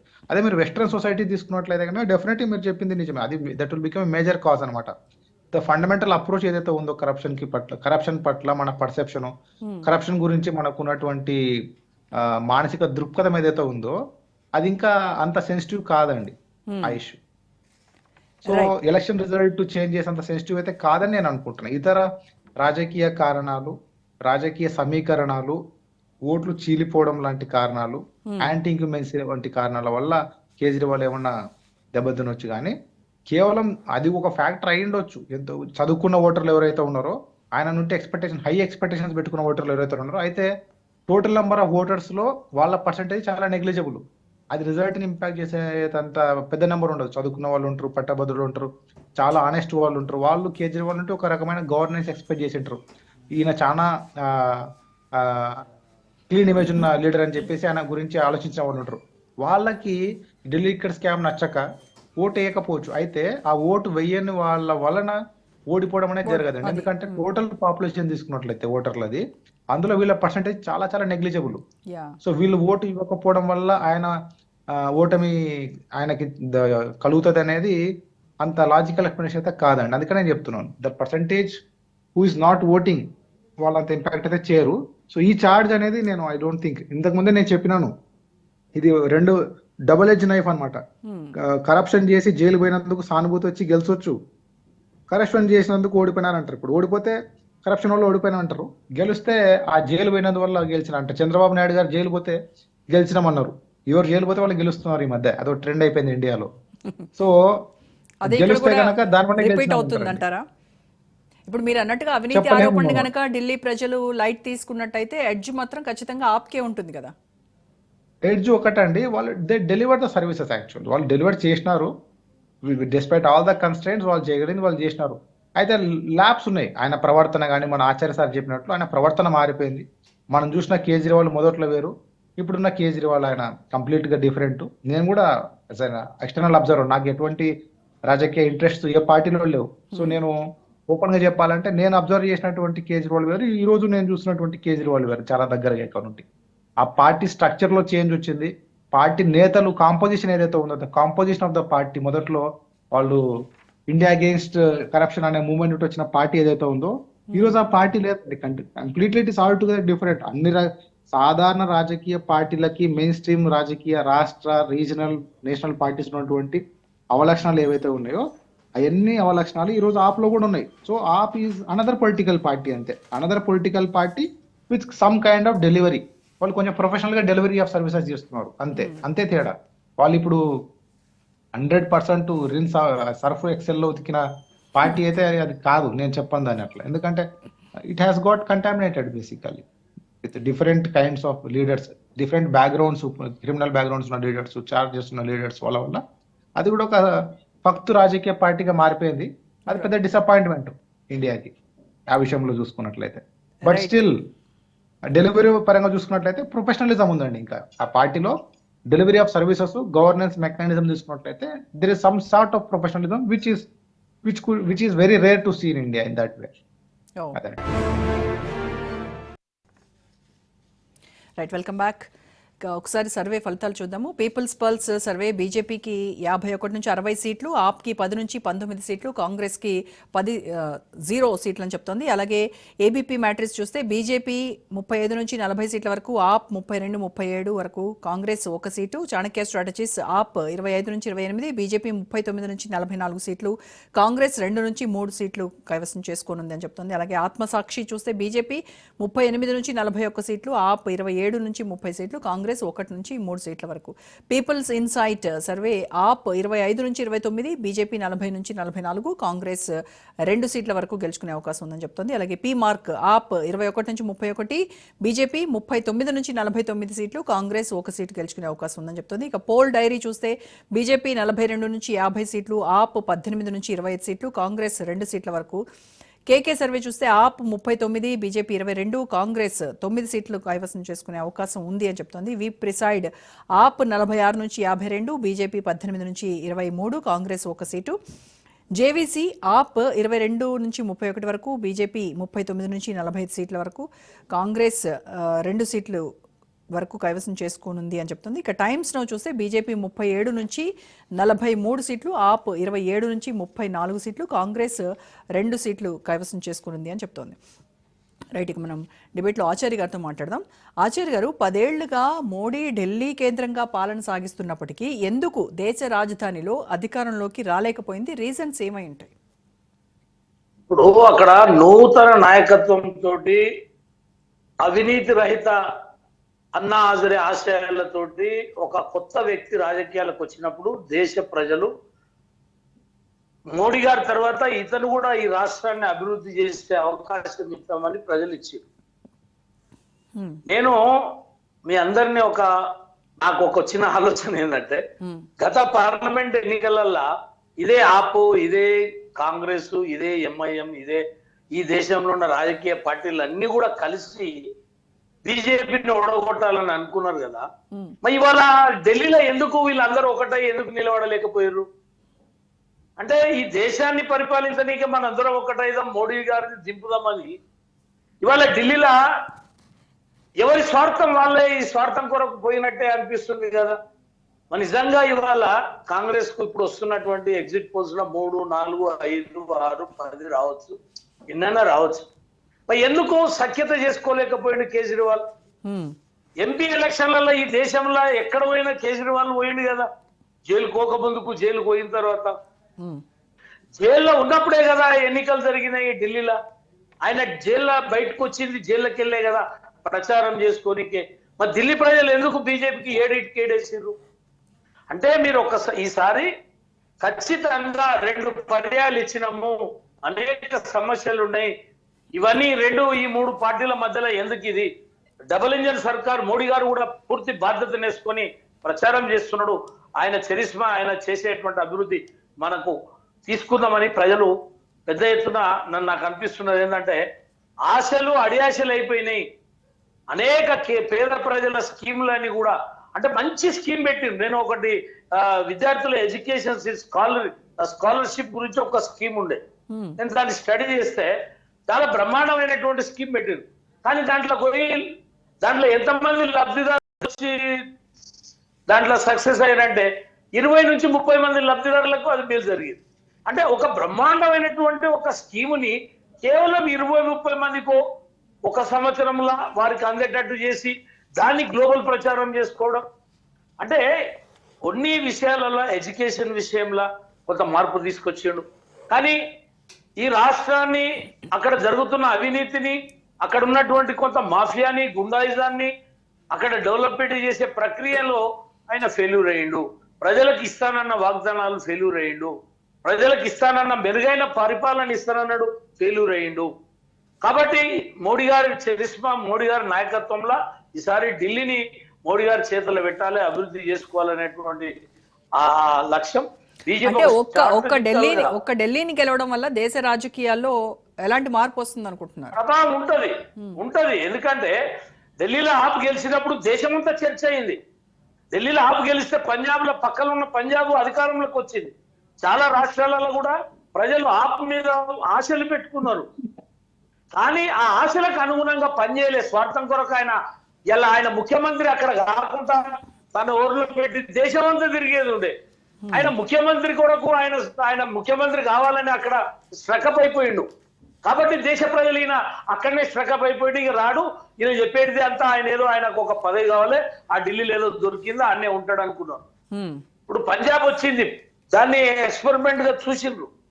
ఆ తర్వాత ఇంక ఏ రాష్ట్రాలలో కూడా ఏమొచ్చినాయి, డిపాజిట్లు కూడా రాలేదు. కాబట్టి ఉప్పెనలాకు వచ్చినటువంటి ఢిల్లీ 2 సార్లు వచ్చినా కూడా, 3వసారి పంజాబ్ వచ్చినా కూడా నిలదొక్కోలేకపోయారు. గదే 4-5 సీట్లు ఏదో పార్లమెంట్ లో వచ్చినాయి అంతే. ఢిల్లీలో అంత మంచి పరిపాలన చేస్తే 7 సీట్లలో వాళ్ళకు 3-4 రావాలి కదా, మరి ఎందుకు రాలేకపోయినాయి? పంజాబ్ లో ఎన్నో 2-3 గాడినే వచ్చినట్టున్నాయి. పంజాబ్ లో మేము వీక్ ఉన్నాము, అక్కడ వాళ్ళు కాంగ్రెస్ వాళ్ళిద్దరి మధ్యలో జరిగింది. అక్కడ కాంగ్రెస్ 2 పక్షాలు వచ్చినాయి. నా ప్రశ్న ఏంటంటే, వీళ్ళు ఢిల్లీలో ఎందుకు కలిసి పోటీ చేసి ప్రజల విశ్వాసాన్ని చూరగొనలేకపోయినరు? ఢిల్లీలో కేజ్రీవాల్ యొక్క గుణం బయటపడ్డది కదా.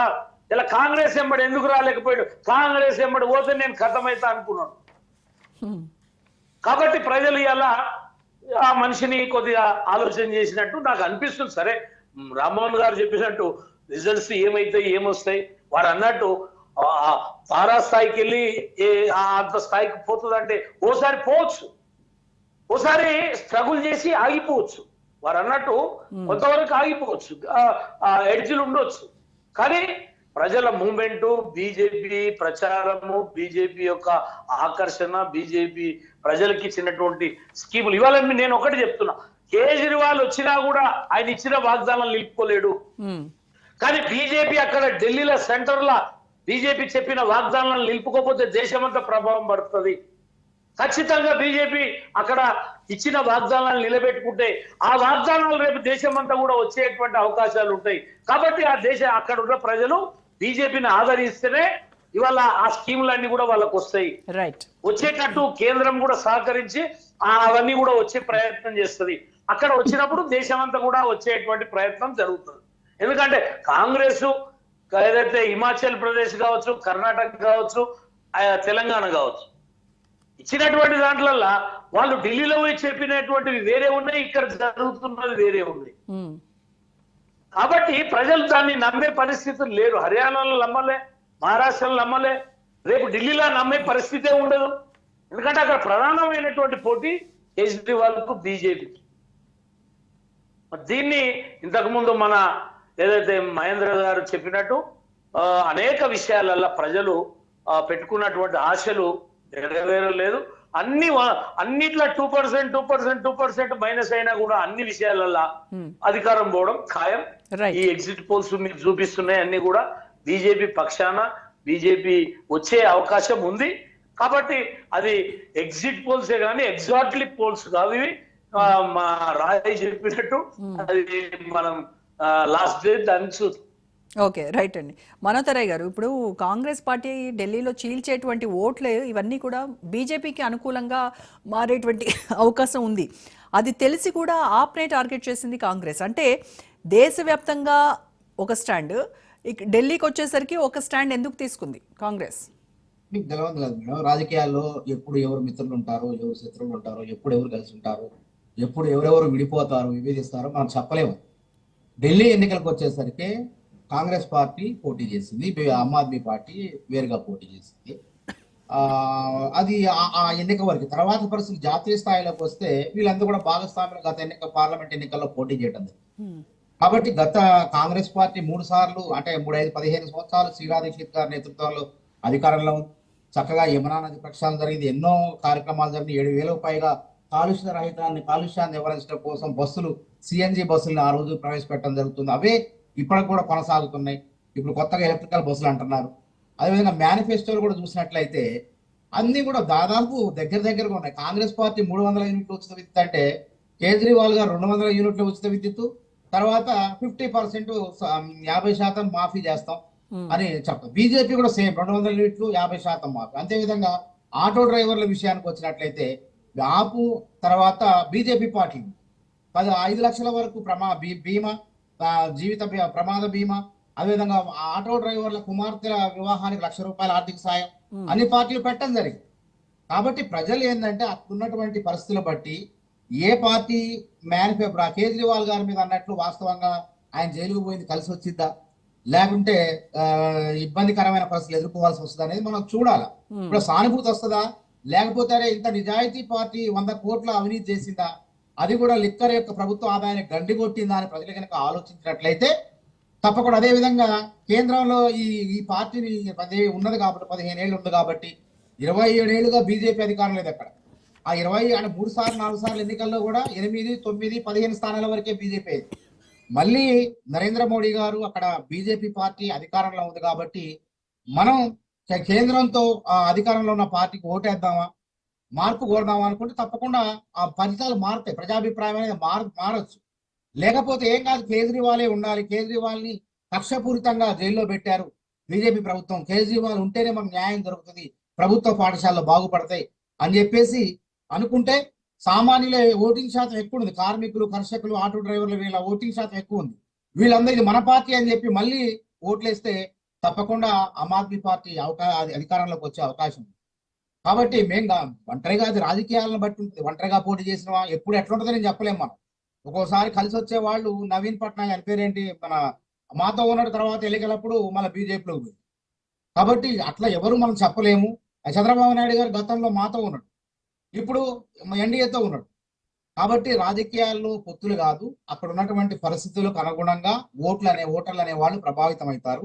అక్కడ ఉన్నటువంటి ఏ పార్టీ మాకేం చేయగలుగుతుంది, ఇప్పుడున్న పరిస్థితుల్లో మాకు నిధుల పరమైనటువంటి సమస్య తలెత్తకుండా మా అభివృద్ధికి ఏం కావాలని చెప్పి ప్రజల కనుక ఆలోచిస్తే ఒకవేళ కేంద్రంలో అధికారంలో మహారాష్ట్ర ఆ ప్రాంతాలు ఎట్లా జరిగిందో అదే ఫలితాలు వచ్చే అవకాశం.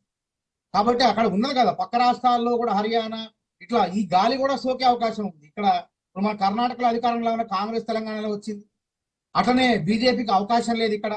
కాబట్టి ఆ ప్రాంతాల్లో ఉంది కాబట్టి ఆ వాసన అడ్డుపడితే కనుక ఒకవేళ కేజ్రీవాల్ని మార్పు కోరే అవకాశం ఉండొచ్చు. లేకపోతే ఏం కాదు, కేజ్రీవాల్ చేసింది మంచిదేనంటే కేజ్రీవాల్కి అవకాశం ఇచ్చే ఉంది. కాంగ్రెస్ ఓటింగ్ శాతం కూడా మరి అంత దారుణంగా పడిపోయే అవకాశం లేదు, 2-3 స్థానాల అవకాశం లేదు, పెరిగే అవకాశం కూడా ఉన్నది. సరే, అవి నేను ఇందాక చెప్పిన ఎగ్జిట్ పోల్స్ అనేవి మరి అది ఎగ్జాక్ట్ పోల్స్ నిజమైనటువంటి అంచనాలు కావు అని చెప్పినాం. కాబట్టి మేము కూడా ఆశాజనకం ఉన్నాం, 2 స్థానాలు కాదు ఇంకా ఎక్కువ స్థానాలే వస్తాయి. ఓటింగ్ శాతాన్ని పుంజుకునే విధంగా మా నాయకత్వం అక్కడ పనిచేస్తుంది. చూద్దాం, వేచి చూద్దాం ఏమైంది. హలో వినిపిస్తుందండి మనతరయ్య గారు? వినిపిస్తాం. యా అదే వేచి చూద్దాం ఏమైనా యా కాంగ్రెస్ డెఫినెట్ పార్టీ గా ఏ రకమైన తీర్పిస్తారు ఎస్ అనేది కూడా మనం చూడాలి. తర్వాత రాహుల్ గాంధీ గారు బీజేపీ కూడా ఏమనుకున్నది మన ఎన్నికలప్పుడు 300 స్థానాలు చివరికి కాంగ్రెస్ పార్టీకి స్థానాలు చూడండి 42 నుంచి 52 నుంచి 100 స్థానాలకు వచ్చి రేపు మళ్ళీ ఎన్నికలు జరిగితే తప్పకుండా కాంగ్రెస్ పార్టీ అధికారం చేపట్టే అవకాశం ఉంటుంది. ప్రజలు అనేవాళ్ళు ఎప్పుడు కూడా ఒక్క రకంగా నిలకడగా ఒక పార్టీకే ఓటేయాలని చెప్పి మారుదాం. తిన్న కూరే మనం పొద్దాకు తినలేం కదా. ఏ కూరైనా ఒక రోజు తిన 2 రోజులు 3 రోజులు తింటాం. 15 ఏళ్ళుగా ఈ పార్టీని చూసి మార్పు కోరొచ్చు, బీజేపీని కూడా మార్పు కోరొచ్చు. అరే యువకుడు రాహుల్ గాంధీ కష్టపడిండు, ఆశయార్థుడని కన్యాకుమారి నుంచి కాశ్మీర్ వరకు నడిచిండు అని అనుకుంటే తప్పకుండా రేపు కేంద్రంలో కాంగ్రెస్ పార్టీ అధికారం వచ్చే అవకాశం, ఢిల్లీలో కూడా మళ్ళీ ఎన్నికలు జరిగితే మళ్ళీ తప్పకుండా కాంగ్రెస్ అవకాశం వచ్చింది. కాబట్టి నిరాశ నిస్పృహలు అనేది ఉండద్దు. ఓకే, గెలిచినంత మాత్రాన మనం జబ్బలు తెలుసుకోవాల్సిన అవసరం లేదు. అక్కడ ఇచ్చిన కుంగిపోవాల్సిన అవసరం లేదు. కుంగిపోవాల్సిన అవసరం లేదు. అక్కడ ఇచ్చిన హామీలు నెరవేర్చుకుంటూ ప్రజల యొక్క మన్నలను పొందే విధంగా పరిపాలిస్తుంది. రైట్. అయితే ఈ ఎన్నికల ప్రచారంలో కనుక చూస్తే కాంగ్రెస్ పార్టీ మేజర్గా వాళ్ళ ప్రధాన ప్రత్యర్థి బీజేపీ కానట్టుగా ఆప్ని ఎక్కువగా టార్గెట్ చేసి ఫోకస్ చేసి వాళ్ళపైనే ఎక్కువగా అవినీతి వాళ్ళకు ఉన్నటువంటి లూప్ హోల్స్ అన్నీ కూడా హైలైట్ చేసినటువంటి పరిస్థితి. అంటే ఓ రకంగా చెప్పాలంటే కొంతమంది అభిప్రాయం ప్రకారం కేజ్రీవాల్ కనుక ఎదిగితే రాహుల్కి పోటీగా అవుతాడేమో అనేటువంటి భయం కాంగ్రెస్లో ఉంది అనేటువంటి ఒక వాదన ఉంది. ఏమంటారు? పోటీ అనేది అది కుదరని ముచ్చట. ఎందుకంటే ఇండియా భాగస్వామ్య కూటమిలో కూడా కాంగ్రెస్ పార్టీకి ఉన్నటువంటి స్థానాలు ఎక్కడ కూడా రావండి. అన్ని స్థానాలు తీసుకుంటే మాకు అసెంబ్లీ స్థానాలు కానివ్వండి, లేకుంటే ఓటింగ్ శాతం బీజేపీ తర్వాత కాంగ్రెస్ కి అంటే ఓడిపోయిన స్థానాలు చూసుకుంటే కాంగ్రెసే ఉంటుంది. ఎక్కడైనా 300 స్థానాల పైచిలకు పోటీ ఇవ్వగలం వాళ్ళకు. మిగతా పార్టీలు అక్కడక్కడ ఇవ్వగలం. కానీ కేజ్రీవాల్ కు ఉన్నటువంటి, రాహుల్ గాంధీ ఉన్నటువంటి ఆకర్షణ వేరు, కేజ్రీవాల్ కు ఢిల్లీ వరకు ఉన్నటువంటి ఆకర్షణ, కాస్త పంజాబ్ ఉన్నది, మిగతా దేశం మొత్తం అనేది ఆకర్షణ రాహుల్ గాంధీ గారికి ఉన్నది. దేశంలో ప్రజాకర్షణ ఉన్నటువంటి నాయకుడు ఇప్పటికీ ఎప్పటికైనా సరే రాహుల్ గాంధీ పట్ల దేశం చూస్తుంది. రాహుల్ గాంధీ నీకు అవకాశం ఇచ్చేందుకు కూడా కనపడుతున్నాయి సూచనలు. ఇందాక నేను చెప్పిన 42, 52 తర్వాత రేపు 300 వస్తాయి. కాబట్టి ఎందుకంటే బీజేపీలో కూడా నాయకత్వం అనేది కూడా చాలా పెద్ద నాయకత్వం అయిపోయింది, వృద్ధ నాయకత్వం కూడా అయిపోతుంది. మోడీ గారి ఈ స్థాయి అంతా కూడా వాళ్ళు వృద్ధ నాయకత్వం అయిపోతుంది. వాళ్ళు కూడా స్వచ్ఛందంగా తప్పుకునే అవకాశం ఉంది. కాబట్టి ఈటైన నాయకుడు తప్పకుండా రాహుల్ గాంధీలో ఇప్పటికైనా ఎప్పటికైనా కేజ్రీవాల్ అనేది అసలు మాట్లాడటం కూడా వృధానండి. రైట్. ఓకే, రామ్మోహన్ గారు, ఇప్పుడు ఎగ్జిట్ పోల్స్ మాత్రమే ఇవి, ఎగ్జాక్ట్ పోల్స్ కావు.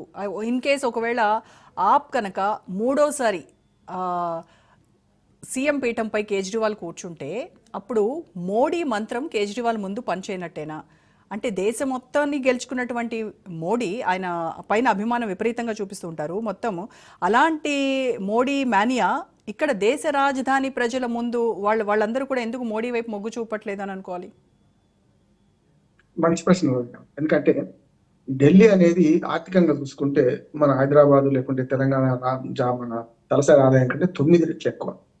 కనుక ఢిల్లీలో మధ్యతరగతి, మిడిల్ క్లాస్, ధనవంతులు తో పాటు పేదవాళ్ళు కూడా ఉన్నారు. 3 ఉన్నాయి. అందుకని చూడండి, ఇప్పుడు 3 పార్టీలు కూడా ముప్పేట దాడి చేస్తే ఎవరు ప్రజల మీద ఏమనుకుంటున్నారు? అందరూ ఉచితాలు హామీ ఇచ్చారు. ఎప్పుడు కూడా ప్రజలు అవినీతిని సహిస్తారు కానీ అహంకారాన్ని సహించారు. కనుక కేజ్రీవాల్ లో కొంత అహంకారం పెరిగింది 2 సార్లు చేసిన తర్వాత.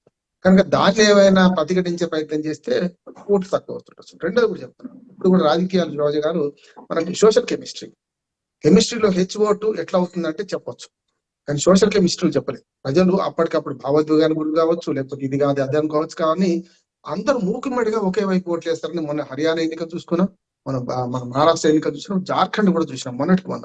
కనుక ప్రజలు ఏం చేస్తున్నారంటే అంటే వర్బల్, అంటే ఒకరిని చూసి ఒకరు, అంటే ఈ పత్రికలో మీడియా కాకుండా ఎవరికి ఓటు వేస్తున్నాం అని అంగళ్ళలో, సంతాలలో, లేకుంటే వాళ్ళు ఫంక్షన్లు కలిసినప్పుడు అనుకుంటారు. దాని ప్రకారం ఓట్లు. ఇప్పటికి కూడా మన భారతీయ ప్రజాస్వామ్యంలో పేదల ఆశల మీదనే ప్రజాస్వామ్యం బతుకుతుంది. మెగసెస్ అవార్డు గ్రహీత శాంతా సిన్హా ఇప్పుడు 20 ఏళ్ల క్రితం మంచి మాట అన్నారు. ఏమన్నదంటే ఇప్పటికీ పేదలు ఓట్లు వేస్తున్నారు. చూడండి మీరు ఢిల్లీలో ఎన్నికల పోలింగ్ శాతం చూడండి, ధనవంతులు ఉన్న చోట్ల చాలా తక్కువ, 40% కూడా దాటుతలేదు, 30% కూడా దాటుతలేదు. అదే పేద ప్రజలు ఉన్న చోట 65, 70, 80 దాకా పోతుంది. మరి 80% వాళ్ళు ఓట్లు వేసి పేద ప్రజలే ఇప్పుడు ప్రజాస్వామ్యం రక్షిస్తున్నప్పుడు పెద్ద ప్రజలు వేస్తలేరు. ఇప్పుడు ముఖ్యంగా 62% అయింది అనుకోండి, 35% ప్రజలు 1,56,00,000 ఓట్లు ఉంటారు రోజా గారు. ఇవాళ అందులో కోటి కూడా పడతలేమన్నట్టే కదా, 60% మించలేదంటే మరి కోటి ఓట్లలో మిగతా 56 లక్షల ఓట్లు ఎవరి? చాలా మంది పెద్దవాళ్ళై మేము క్యూలో నిలబడి ఓటే అన్న చదువుకున్న వాళ్ళే ప్రజాస్వామ్యం దోషం చేస్తున్నారు. అందుకని పెద్ద పెద్ద నగరాలు పెరిగిన కొద్దీ నగరాలలో ఓటింగ్ శాతం తక్కువ ఉంటుంది. గ్రామీణ ప్రాంతాలను చూసుకుంటే ఒక ఆరోపణ కొందరు ఏమున్నది, గ్రామీణ ప్రాంతాలలో డబ్బులు తీసుకుని ఓటేస్తారు, సారా దాగి ఓటేస్తారు అని చెప్పి. సారా దాగిన డబ్బులు తీసుకున్న వేసే వాటికి వాళ్ళు ఇస్తున్నారు. వెయ్యని వాడు అంతకన్నా ద్రోహం చేస్తున్నాడు కదా.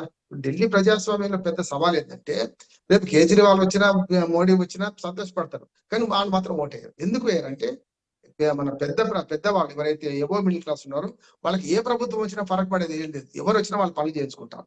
కానీ పేద ప్రజలకు రోజు ప్రభుత్వంతో ప్రతిరోజు పని ఉంటుంది. ప్రతిరోజు రేషన్ కార్డు కావాలన్నా, నీళ్ళ ఏ చిన్న అవసరం పడ్డా కూడా ప్రజలకు ప్రభుత్వంతో పని ఉంటుంది. కనుక అట్లా చేస్తారు. ఒకవేళ కేజ్రీవాల్కి వ్యతిరేకత వస్తే ఒకదాని రావచ్చు అనుకుంటున్నాను. ఎందుకంటే వ్యతిరేకత అంటే సానుభూతితో కాదు, గమ్మత్ ఏంటంటే ప్రజలు కూడా ఇంకో రకంగా ఆలోచన చేస్తారు.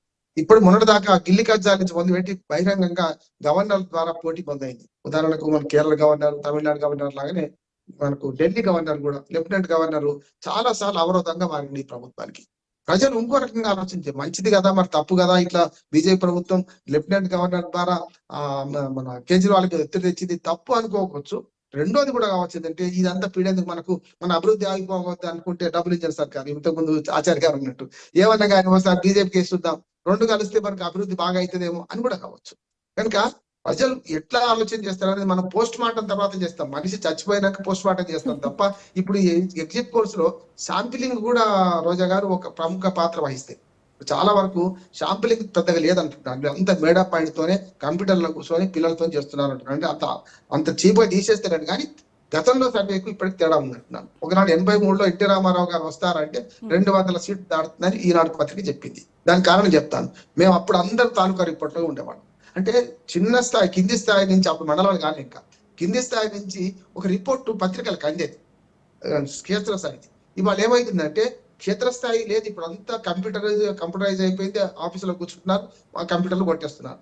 నిజంగా ఇప్పుడు ఈ 11 గంటలలో ఎంత మందిని ఇంటర్వ్యూ చేశారని ఒక్క సర్వే సంస్థ బయట పెట్టానండి. నేను సర్వే సంస్థలను ఛాలెంజ్ చేస్తున్నాను. ఒక్క సంస్థ కూడా మేము 1000 మందితో చేశాం, 1500 అంటున్నారా?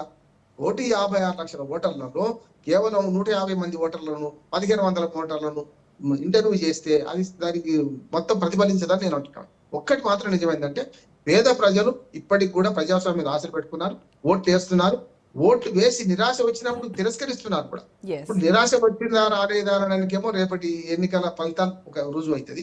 కాదు 3 సార్లు చూసినాం కదా, మరొకసారి బీజేపీకి అధికారం ఇద్దాం, 27 ఏళ్ళ నుంచి ఇవ్వలే కదా, 2 డబుల్ ఇంజన్ సర్కార్ ఉంటే మాకు కూడా లాభం అవుతుంది, గిల్లి కజ్జాలు ఉండే, గవర్నర్తో గొడవ ఉండదు, వాళ్ళు చేద్దాం అనుకునే పని చేస్తారు కదా అని ఆశపడరు అనుకొని చేయవచ్చు. కానీ ఇక్కడ ఏమైందంటే కేజ్రీవాల్ వర్సెస్ మోడీ, రాహుల్ గాంధీ. స్థానిక నాయకత్వం ఈ రెండింటికి లేదు. కేజ్రీవాల్ ఉన్న ప్లస్ పాయింట్ ఏంటంటే తను ముఖ్యమంత్రిగా చేసిండు, స్థానిక నాయకుడిగా ఒక గట్టిగా, అంటే ఆనాడు షీలా దీక్షిత్ ఎట్లానో ఇవాళ కేజ్రీవాల్ నిలబడ్డారు. కానీ మాట్లాడితే అధిష్టాన వర్గాన్ని చేయాలంటే సాహిబ్ సింగ్ వర్మ తర్వాత బీజేపీకి స్థానిక నాయకత్వం లేదు, షీలా దీక్షిత్ తర్వాత కాంగ్రెస్ కు స్థానిక నాయకత్వం లేదు. కనుక స్థానిక నాయకుడు మన కళ్ళ ముందు కనపడే నాయకుడు కావాలా, లేకపోతే మోడీ గారిని గెలిపించిన బీజేపీ కాంగ్రెస్ గెలిపించిన పైనుంచి రుద్దబడే నాయకుడు కావాలా అని కూడా ప్రజలు ఆలోచన చేస్తే ఎడ్చు ఆమ్ ఆద్మీ పార్టీకే ఉంది అంటున్నాడు. బాగా వ్యతిరేకత ఉంది, ఖచ్చితంగా నేను చెప్తున్నాను. బీజేపీకి అనుకూలత ఉంది. వరుస చూస్తున్నారు కదా, 3 సీట్లు నుంచి 8 అయింది. 18 28 అవుతుందా, 38 అవుతుందా? 38 వస్తేనే అవుతాయి. ఒకవేళ 30 దగ్గర ఆగిపోయింది అనుకోండి ఎవరు బీజేపీ, అప్పుడు ఏమవుతుంది? ఆటోమేటిక్ గా కాంగ్రెస్ పార్టీకి ఏం రాకపోతే 36 సీట్లతో వీళ్ళు వస్తారు కదా. అందుకనే ఒకటి కాంగ్రెస్ పార్టీ బీజేపీ కలపదు. పోనీ కాంగ్రెస్ కావాలట్లాగా 3వ 4వ వచ్చి కేజ్రీవాల్ తక్కువ పడితే తప్పనిసరి కాంగ్రెస్ పార్టీ కేజ్రీవాల్ మద్దతు చేస్తుంది. కానీ బీజేపీకి మద్దతు చేసి 2 పార్టీకి మద్దతు చేయవు కదా. అది కూడా ఒక ఫ్యాక్టర్ అంటున్నాను. ఆ ఫ్యాక్టర్ తోని బీజేపీకి మద్దతు చేసే పార్టీ వేరే లేదు. ఆమ్ ఆద్మీ పార్టీకైనా కాంగ్రెస్ కైనా 2 కలిసే అవకాశాలు ఉంటాయి. కనుక ఢిల్లీ ప్రజల తీర్పు ఎట్లా ఉంటుందో చూద్దాం. ఏదైనా సరే ఎగ్జిట్ పోల్స్ మాత్రం ఎగ్జాక్ట్ పోల్స్ కావు, ఇవన్నీ కొంచెం బోగస్ అని నేను అంటున్నాను. ఓకే రైట్, డిబేట్ లో మరొక షార్ట్ బ్రేక్ తీసుకొని వద్దాం. Take a break. Welcome back. Hastina ఎన్నికలపై ఎగ్జిట్ పోల్స్ కమలానికే జైకొట్టాయి. అయితే కేకే సర్వే మాత్రం ఆమ్ ఆద్మీ పార్టీకి అధికంగా సీట్లు వస్తాయని చెప్తోంది. కేకే సర్వేలో ఆప్ 39 సీట్లు, బీజేపీ 22 సీట్లు, కాంగ్రెస్ 9 సీట్లు సాధించే అవకాశం ఉన్నట్టుగా తెలుపుతోంది. ఏపీ ఎన్నికలప్పుడు కేకే సర్వే ప్రభంజనం సృష్టించింది, చెప్పినట్టుగానే జరిగింది కూడా. అయితే హర్యానా, మహారాష్ట్ర అసెంబ్లీ ఎన్నికల్లో కేకే సర్వే బూమరాంగ్ అయింది. తాజాగా ఢిల్లీ పల్స్ పై కేకే సర్వే నిజమవుతుందా లేదా అన్నది ఫిబ్రవరి 8 వరకు వేచి చూడాల్సిందే. రైట్, ఇక మనము మహేంద్ర గారితో మాట్లాడతాం. మహేంద్ర గారు, ఇండియా కూటమిలో ఒకటైనటువంటి ఆప్ కోసం ఎవ్వరూ కూడా, మిత్రపక్షాలు ఎవ్వరూ ప్రచారానికి రాకపోవడానికి రీజన్స్ ఏంటి? ఎందుకు ఆప్ని ఏకాకించేశారంటారు? లో మారిన తీరు కావచ్చు, తర్వాత ఆయన దృక్పథం, ఆయన యాటిట్యూడ్ వల్ల కూడా ఒక రీజన్ ఉండొచ్చు. రెండోది, ఢిల్లీలో వాళ్ళకేం రాజకీయ ఇంట్రెస్ట్ అయితే లేవు కదా మేడం, వేరే పార్టీస్కి ఏం కూడా. రాజకీయ రాజకీయాల్లో there are no permanent enemies and permanent friends. శాశ్వత శత్రువులు, శాశ్వత మిత్రులు ఎవరు ఉండరు. శాశ్వత రాజకీయ ప్రయోజనాలు మాత్రమే ఉంటాయి. ఎవరన్నా కానీ ఎప్పుడు వస్తారు? శాశ్వత రాజకీయ ప్రయోజనాలు ఉంటే మాత్రమే వస్తారు. సో బహుశా వాళ్ళకి అర్థమైండొచ్చు కేజ్రీవాల్ వల్ల మాకు ఎటువంటి ప్రయోజనం లేదని, లేదా మేము పోవడం వల్ల అక్కడ మాకున్న ఇంట్రెస్ట్ ఏం లేవని కూడా వాళ్ళకి అనిపించి ఉండవచ్చు.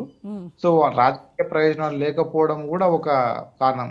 రెండోది, ఒకవేళ రెండో కారణం ఏంటంటే, వాళ్ళు ఒకవేళ వస్తే కూడా బీజేపీ దీన్ని ఒక అస్త్రంగా వాడుకుంటారు. చూడు, ఇంతమంది కలిసి నా పైన అటాక్ చేస్తున్నారు, ఒక్క మోదీ గారిని ఒక్కరిని చేసి ఇన్ని పార్టీలు కలిసి ఒక్కరిని అటాక్ చేస్తున్నారని సింపతి వచ్చే అవకాశం ఉంది. అందులో చాలా చిన్న ప్లేస్ అనమాట అది. సో అది కూడా కారణం అయ్యొచ్చు మేడం. రెండు కారణాలు అయ్యొచ్చు. రాజకీయ ప్రయోజనాలు ఏమీ లేకపోవడము, వాళ్ళ రాజకీయ ప్రయోజనాలలో కేజ్రీవాల్ రిడెండెంట్ గా, అంటే ఎటువంటి పనికి రాకపోవడము, లేదా రావాలని ఉన్నప్పటికీ కూడా ఎక్కడ బూమరాంగ్ అవుతుందో, దీన్ని బీజేపీకి ఒక ఆయుధంగా ఎక్కడ తయారవుతుందో, ఒంటరిని చేసి ఇంతమంది కలిసి మోదీ గారి పైన పడున్నారు అనే మెసేజ్ వాళ్ళు చేస్తారేమో, దానివల్ల లాభం కంటే నష్టం ఎక్కువ జరగవచ్చేమో అనే అభిప్రాయం కూడా ఉంటది. లాస్ట్ కారణం ఏంటంటే, ఇప్పుడు ఇండియా కూటమి అంటున్నారు మీరు. ఇండియా కూటమి కాంగ్రెస్, ఆపు. మీరు ఆపు కూటమి వల్ల కాంగ్రెస్ వల్ల కోపం వస్తుంది కదా. సో న్యూట్రాలిటీ మెయింటైన్ కూడా చేయొచ్చు. సో కారణాలు ఒక్కొక్క పార్టీకి ఒక కారణం ఉండొచ్చు, లేదా అన్ని కారణాలు ఒక పార్టీకి ఉండొచ్చు. డిపెండ్స్ అనమాట వాళ్ళ ఈక్వేషన్స్. మిత్రపక్షాలుగా ఉన్న ఆప్, కాంగ్రెస్ ఇద్దరు కూడా రిలేషనే రాజకీయాలు అన్నట్టుగా ప్రచారం చేసుకున్నాయి. అంతే కదా మేడం. ఇప్పుడు వాళ్ళకి కాంగ్రెస్ కి ఒక అవకాశం కావాలి, వాళ్ళు ఎంత స్ట్రాంగ్ ఉన్నారో టెస్ట్ చేసుకోవడానికి. ఎలక్షన్లకి మించిన అవకాశం ఏది కాదు, అది రియల్ టైం టెస్ట్. మనకి మనం ఎంత చెప్పుకున్నా గానీ రాజకీయాలలో elections is the litmus test. కెమిస్ట్రీలో లిట్మస్ టెస్ట్ అన్నట్ల రాజకీయాలలో ఎలక్షన్స్ ప్రతి పార్టీకి లిట్మస్ టెస్ట్. సో ఢిల్లీ అనే వేదిక పైన కాంగ్రెస్ తేల్చుకోవాలనుకుంటుంది, అంతేకాని వాళ్ళు ఆపని ఎందుకు మోస్తారు? వాళ్ళు మోయరు కదా. నేషనల్ లెవెల్ ఎందుకు మోస్తారంటే వాళ్ళకి అవసరం ఉంది ఓట్లు చీలిపోకుండా యాంటీ బీజేపీ ఓట్స్ ఒక చోట గుంపగత్తుగా ఉండాలనేది వాళ్ళ టార్గెట్. కాబట్టి అప్పుడు ఆపుతూ జరగాల్సినారు. ఇప్పుడు ఇక్కడ అధికారం ఎవరికి చేదు మేడం. సో వాళ్ళ సాయశక్తిలో వాళ్ళు ట్రై చేస్తున్నారు. సో రాజకీయంగా తీసుకుంటే అది కరెక్టే, నో ప్రాబ్లం, దాంట్లో ఇబ్బంది ఏం లేదు. అంటే మమతా బెనర్జీ కాంగ్రెస్ వ్యతిరేకంగా ప్రచారం చేసింది, ఇక్కడ ఆమ్ ఆద్మీ పార్టీకి చేసింది. సరే, మిత్రపక్షంగా తెలుగుదేశం గానీ, ఇటు పోతే మన కాంగ్రెస్ కు రేవంత్ రెడ్డి పోయింది, ఇక్కడ నుంచి చంద్రబాబు నాయుడు గారు పోయినరు. వీళ్ళ ప్రభావం పెద్దగా ఉండదు అంటున్నాను, ఎందుకంటే అక్కడ ఇంట్రెస్ట్లు వేరే ఉంటాయి. వాళ్ళ ఇంట్రెస్ట్ వాళ్ళు చూసుకుంటారు కానీ పెద్దగా నాయకులు. అయితే మమతా బెనర్జీ ఎందుకు పోయిందంటే, ఇప్పుడు అదే సమస్య. మన హర్యానాలో స్వయంకృత ఆభరణంతో కాంగ్రెస్ నష్టపోయింది. ఆ 2%, 1.5% అనే మిత్రులను ఎప్పుడు కూడా చులకంగా చూడొద్దు. చూస్తే ఏమైంది, అక్కడ నష్టమైంది. ఇక్కడ నువ్వు కలిసి పోటీ చేసే అవకాశం ఎందుకు లేదంటే, తమ్ముడే పేకాటే అన్నట్టు అయిపోయింది. రెండోది ఏమైందంటే, ఇప్పుడు ఈ రిజల్ట్స్ లో ఇంత తేడా రావడానికి ప్రధానమైన కారణం ఎన్నికల విధానం అంటున్నాను. FPTP, first pass the post system లో ఓట్ల శాతానికి సీట్లకి ఏమి సంబంధం ఉండదు. జగన్మోహన్ రెడ్డి గారు 40% ఓట్లు వచ్చినాయి, కానీ 11 సీట్లే వచ్చినాయి ఆంధ్రప్రదేశ్ లో. తెలంగాణలో కూడా చూడండి, 35% సీట్లు ఏమో కొంచెం నయం. ఇంకా తెలంగాణలో కనీసం 35% సీట్లు ఓట్లు, 39 సీట్లు వచ్చినాయి, అది కొంచెం నయం ఉన్నది. కానీ చాలా చోట్ల ఓటింగ్ శాతానికి ఉన్న సీట్లకు తేడా లేకపోవడం కారణం ఏంటంటే, ఫస్ట్ పాస్ ద పోస్ట్ లో ఒక్క ఓటు ఎక్కువైతే గెలిచినట్టే కదా. 500 ఓట్లు 1000 ఓట్లు తక్కువ. గతంలో బీజేపీ నష్టపోయింది కూడా 8 సీట్లు కాదు, 16 సీట్లు వచ్చేది ఉండే. కానీ ఎందుకు నష్టపోయింది అంటే 5,000, 3,000, 2,000తో నష్టపోయింది. ఇక్కడ కూడా ఇప్పుడు ఏం జరుగుతుందని నేను అనుకుంటున్నాను అంటే, కాంగ్రెస్ పార్టీ ఓట్ల చీలిక వల్ల ఆమ్ ఆద్మీ పార్టీ నష్టం జరుగుతుంది. కారణం ఏంది, 5-6,000 ఓట్ల తేడా ఉంది అనుకోండి.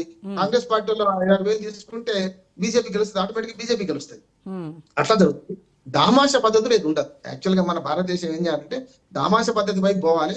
అప్పుడు మేమెంతో మాకంత అనే ఇప్పుడు జనాభా అవేర్నెస్ ఎట్లా వచ్చిందో, ఎన్ని ఓట్లు వస్తే వాళ్ళు అన్ని ఓట్లకు న్యాయం జరుగుతుంది. ఇప్పుడు అన్ని ఓట్లకు న్యాయం జరుగుతుంది. ఒక్క ఓటుతో గెలిచినా 100లో 51%, 51 ఓటుతో గెలిచిన వాడు 49 ఓట్లు అయితే వేస్ట్ పోతున్నాయి కదా. అట్లా కాకుండా అంటే దామాషా పద్ధతి ఎన్నికలకు వైపు పోవాలి. అప్పుడు పార్టీలు సిద్ధాంతాలు పనిచేస్తాయి. ఇప్పుడు ఏమైంది, అందరు కూడా అధికృత ఉచితాల మీద చూడండి. అసలు పార్టీలు సిద్ధాంతాలు బీజేపీ తప్ప. అందుకు మహేంద్ర గారు అన్నారు అన్ని సారా పార్టీలు, మేము సారా పార్టీలు అని పేరు పెట్టుకున్నాం. ఏంటంటే సాంప్రదాయ రాజకీయ పార్టీలు. సారా వస్తాయి, డబ్బులు వస్తాయి. కానీ కేజ్రీవాల్ గారు డబ్బులు వంచుతారని నేను అనుకోవట్లేదు ఇప్పటికైతే. మరి ఇంతవరకు కింద నాయకత్వం ఏం చేస్తుంది, ఎమ్మెల్యే అభ్యర్థులు ఏం చేస్తున్నారని ప్రాక్టికల్ గా ఈ ఎన్నికల్లో పోయిన ఎన్నికల్లో పోయినా. కానీ అప్పుడు మాత్రం కమిట్మెంట్ తోని డబ్బులు అయితే పంచలేవాడు. సారా డబ్బులు పంచలే. ప్రజలకు మేము చేసినాం చూడండి, మేము ఇది ఇస్తాం, ఇది ఇచ్చినాం, ఇది చేయండి అన్నారు. కానీ అన్ని సారా పార్టీలు, ముఖ్యంగా 2 జాతీయ పార్టీలు డబ్బులు వస్తున్నాయి, సారా పంచింది, సమస్య లేదు, అది అందులో ఏం లేదు. అందుకని సారా పార్టీగా మారిపోయే క్రమంలోనే మరొక పార్టీగా మహేంద్ర గారితో ఏకీపిస్తున్నాను. ఈ ఆమ్ ఆద్మీ పార్టీ కూడా ఆ సాంప్రదాయ పార్టీలో ఒకటైంది. అందుకనే మనకు అన్న గారే ఇది మొదలే ఊహించి చెడిపోతున్నారు బాబు అని చెప్పిండు అప్పుడే కేజ్రీవాల్. అవును, చెడిపోకుండా ఈ రాజకీయాల్లో కమ్యూనిస్ట్ పార్టీ ఎట్లయింది చూడండి. ఇప్పుడు కమ్యూనిస్ట్ పార్టీలు తోక పార్టీలుగా పోయి ఆఖరికి ఏం లేకుండా అయిపోయింది. ఎందుకని డబ్బు సారా ఈ ధన రాజకీయంలో జన రాజకీయం లేకుండా ధన రాజకీయం ఎప్పుడు వచ్చిందో కమ్యూనిస్ట్ పార్టీలు వీక్ అయినాయి. ఇప్పుడు సాంప్రదాయ రాజకీయ పార్టీగా మారకపోతే ఆత్మహత్య సంతోషమే కదా కేజ్రీవాల్ కు. అధికారం కావాలి, మంచి పని చేయాలని అధికారం కావాలి. అధికారం ఎట్లా సంపాదించుకుందాం ఒకటి, వచ్చిన అధికారం నిలబెట్టుకుందామని ఒకటి. నిలబెట్టుకుందామనే క్రియలో తప్పులు చేసినా ప్రజలు క్షమిస్తారా? లేదు, గాంధీ గారు అన్నట్టు ఎంత లక్ష్యం ఎంత ఉన్నతమైన అయిందైనా సరే మార్గం మంచిగా ఉండాలి గాంధీ గారు. అందుకనే ఇప్పుడు ఈ అన్ని పార్టీలు లక్ష్యం ఉన్నతమైనది కావచ్చు, కానీ మార్గం ఉన్నతమైనది లేదు. ఏదైనా సరే జోయితా ఓ సికందం అంటే గెలిపే మాకు ముఖ్యం అనుకున్నప్పుడు అన్ని తప్పులు చేస్తున్నారు. ఆ తప్పులు కూడా ప్రజలు క్షమిస్తున్నారు. చివరికి ఏమైంది అంటే ప్రజలు బలమవుతున్నారు, రాజకీయ పార్టీలు బలహీనపడుతున్నాయి. ఇవాళ రాజకీయ పార్టీలు మేనిఫెస్టో మీద గెలుస్తలేవు, అనుచిత ఉచితాల మీద డైరెక్ట్ గా ప్రభుత్వం నుంచి లంచాలు ఇచ్చే పరిస్థితి తెలుస్తున్నారు. అంటే 2 రూపాయల కిలో బియ్యం నుంచి మొదలుపెట్టి ఇప్పటిదాకా మెల్లమెల్ల సంక్షేమం కాస్త అనుచిత ఉచితాల వైపు పోయి పూర్తిగా వీళ్ళు ఏం చేస్తున్నారంటే బలహీనం అవుతున్నారు. ప్రజలకు తాయిలాడి ఇచ్చే మేము గెలుస్తాం అనుకుంటున్నారు. ఇక మిగతా పథకాలు అన్ని పోతాయి, ఆఖరికి దివాళా తీసి మేము రాష్ట్ర ప్రభుత్వం నడపలేము అని మన మల్లికార్జున ఖర్గే అదే అన్నారు, మోడీ గారు అదే అన్నారు. దానికి వ్యతిరేకంగా పార్టీలు పోతున్నాయని నేను అంటాను. Okay, right. ఆచార్య గారితో మాట్లాడదాం. ఆచార్య గారు, అవినీతిపై ఆమ్ ఆద్మీ పార్టీని మీరు టార్గెట్ చేయడము, వాళ్ళపైన విమర్శలు చేయడం తప్ప నిజంగా బీజేపీ తరపున ఢిల్లీకి 10 ఏళ్లలో మీరు ఏం చేశారు? ఆచార్య గారు అన్మ్యూట్ చేయండి.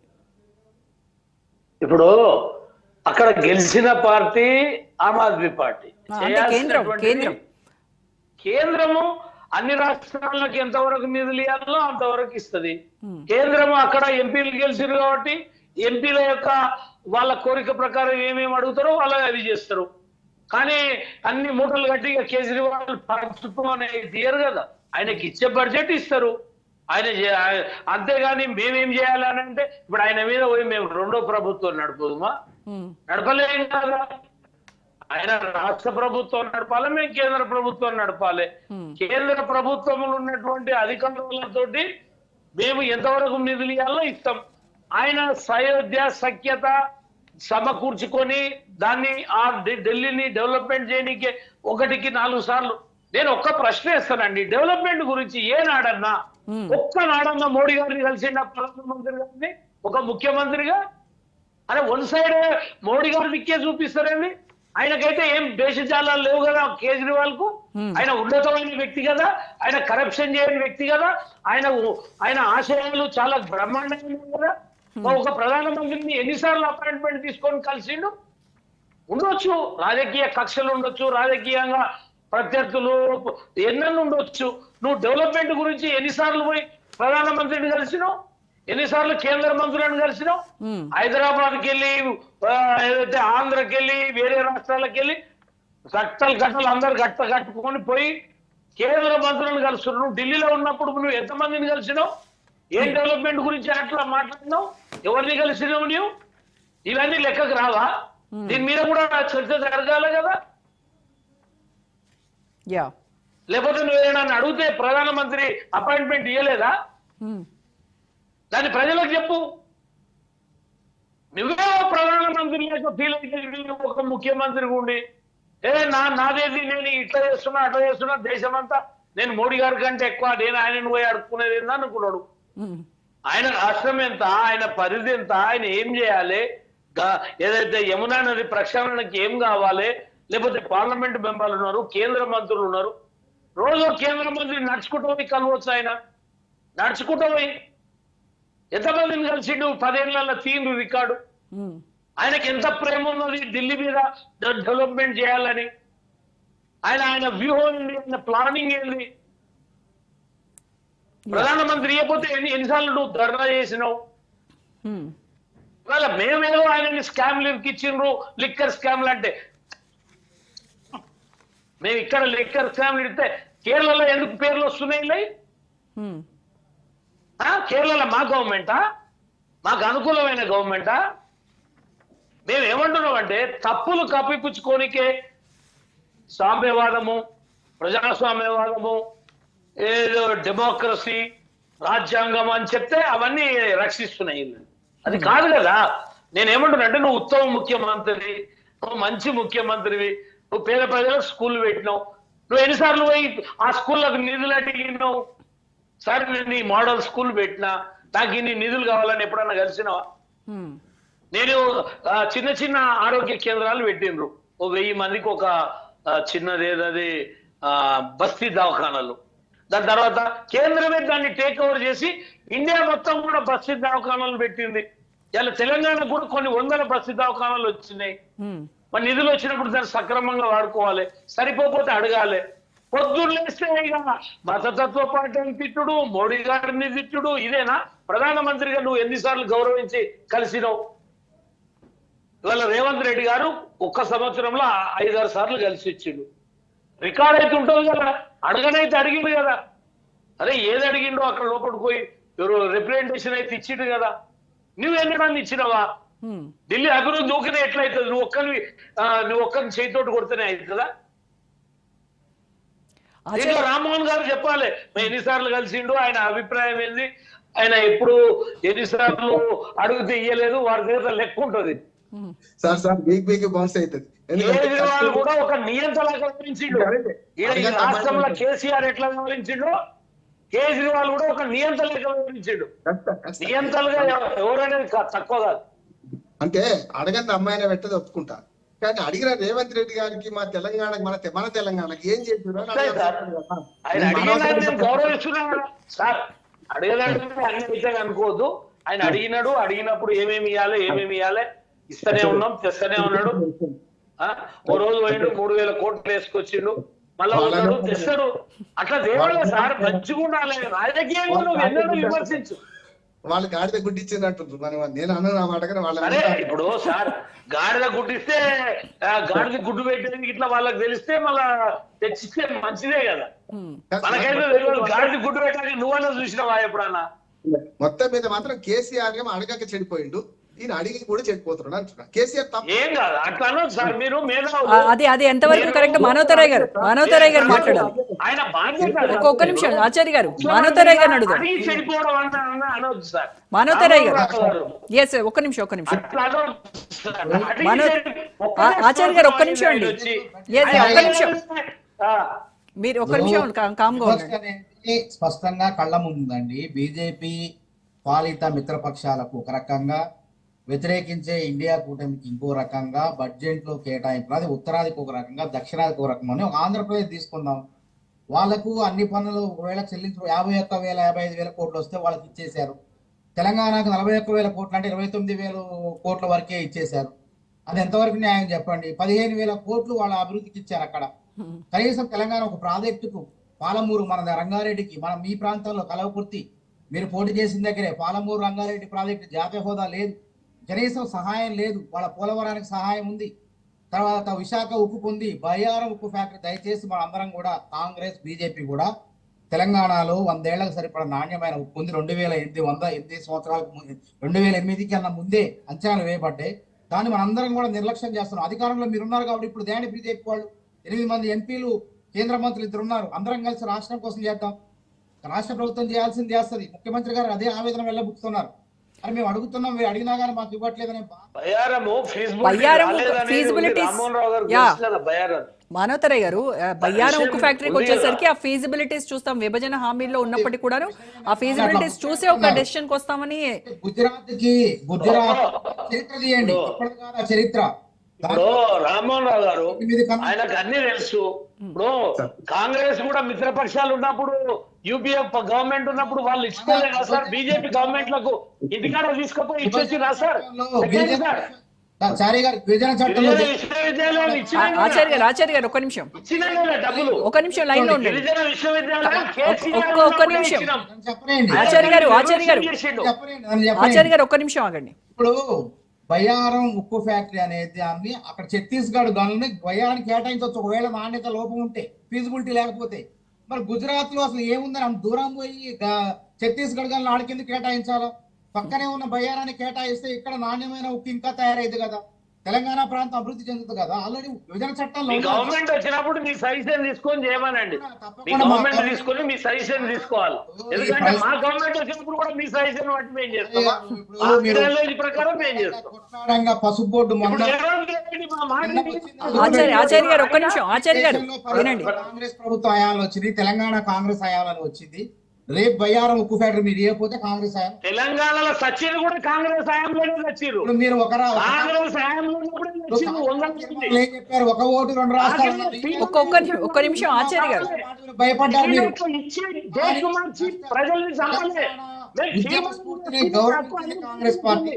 అది గుర్తుపెట్టుకోండి. తెలంగాణ ఇచ్చింది కాంగ్రెస్. దేశవ్యాప్తంగా అనేక విప్లవాల పేరుతో, పారిశ్రామిక విప్లవాల పేరుతో ఇచ్చి మళ్ళా మార్చి ప్రజల్ని చంపినటువంటి పార్టీ కాంగ్రెస్ పార్టీ. మీరేదో ఇచ్చినట్టున్నారు. రైట్ అండి. ఇప్పుడు మీరు చంపడం తర్వాత ప్రజలు ఓట్లు వేసారని గెలిపించారండి. 15 ఏళ్లుగా ఒక్క నిమిషం ఇస్తే కనీసం మొండి చేయి చూపిస్తున్నారు ఇప్పటి వరకు. రైట్. మన తెలంగాణ రాష్ట్రం గురించి ఒక్క నిమిషం. తెలంగాణ రాష్ట్రం కాకినాడ తీర్మానంలో మీరు ఆచార్య గారు మానవతరయ్య గారు ఒక్క నిమిషం అండి. తెలంగాణ రాష్ట్రానికి రావాల్సిన మీరు ఇవ్వకపోతే ఒక్క నిమిషం నన్ను మాట్లాడివ్వండి. మానవతరయ్య గారు మీరు అందరూ సచినానికి ఇచ్చిండ్రు. ఢిల్లీ గురించి మాట్లాడదాం. ఒక్క నిమిషం. ఎందుకు ఇచ్చారు? సంపూర్ణాధిక ప్రజలు మాకు అధికారం చెప్పారు. తెలంగాణ కాసేపు తెలంగాణ పక్కన పెట్టండి ప్లీజ్ దయచేసి. ఆచార్య గారు ఢిల్లీ గురించి మాట్లాడదాం. ఎందుకంటే ఇది ఒకటిగా ఇది బౌన్స్ అవుతుంది. Yeah. ఏమంటారంటే ఢిల్లీ గురించే మాట్లాడతాం. ఢిల్లీలో ఇప్పుడు సమస్య ఏంటంటే రెండు జాతీయ పార్టీలు కలిసి ఒక ప్రాంతీయ పార్టీ, అంటే ప్రాంతీయ పార్టీ కాదు కానీ దెబ్బతీస్తే ప్రయత్నం. దేశం మొత్తం చూడండి మీరు, కాంగ్రెస్ వర్సెస్ బీజేపీ ఉన్న దగ్గరనేమో బీజేపీ గెలుస్తున్నది. కాంగ్రెస్ వర్సెస్ ప్రాంతీయ పార్టీ ఉన్నా, లేకుండా బీజేపీ వర్సెస్ ప్రాంతీయ పార్టీ ఉన్నా కూడా ప్రాంతీయ పార్టీలు గెలుస్తున్నాయి. పశ్చిమ బెంగాల్, ఒరిస్సా మొన్నటిదాకా నవీన్ పట్నాయక్ ఉన్నారు కదా, మొన్న పోయింది. అట్లాగే తెలంగాణ, ఆంధ్రప్రదేశ్, అట్లానే తమిళనాడు, అట్లాగే జాతీయ పార్టీలు పేరే కానీ కూటమిలు ఉంటాయి కానీ కేరళ, అట్లాగే తెలంగాణ, అటు పక్కన మహారాష్ట్ర, ఉత్తరప్రదేశ్ వరకు చూడండి. ఎక్కడైతే కాంగ్రెస్ పార్టీ ప్రధాన శత్రువు ఉందో అక్కడ బీజేపీ గెలుస్తుంది. కానీ కాంగ్రెస్ పార్టీ లేకుంటే బీజేపీకో అక్కడ ప్రాంతీయ పార్టీ ఉంటే ప్రాంతీయ పార్టీలు గెలుస్తున్నాయి. ఇప్పుడు ఇద్దరి పార్టీ ఏంటంటే రెండు జాతీయ పార్టీల సంగతి ఏంటంటే ప్రాంతీయ పార్టీలు చంపాలి. అందులో మొట్టమొదటి ధృతరాష్ట్ర కవిలాగా మనకు నవీన్ పట్నాయక్ చంపేసాడు, అయిపోయింది. 5 సార్లు ముఖ్యమంత్రి పోయింది. ఇప్పుడు ఏం చెప్తున్నారంటే రెండు జాతీయ ప్రజలు పార్టీలు ఓటేస్తే కూడా మేము చంపినట్ట సార్ రామ్మోహన్ రావు గారు? ప్రజలు ఓట్లేసి ఆయన ఓడగొడితే కూడా మేము చంపినట్ట? మీరు ఎట్లా సార్ ఇది? ఎట్లా సార్ రైట్ ఇది? అండి. Okay right. Okay thank you very much Acharya గారు, మానవతారాయ్ గారు, రామ్మోహన్ గారు. థ్యాంక్ యూ సో మచ్ అండి.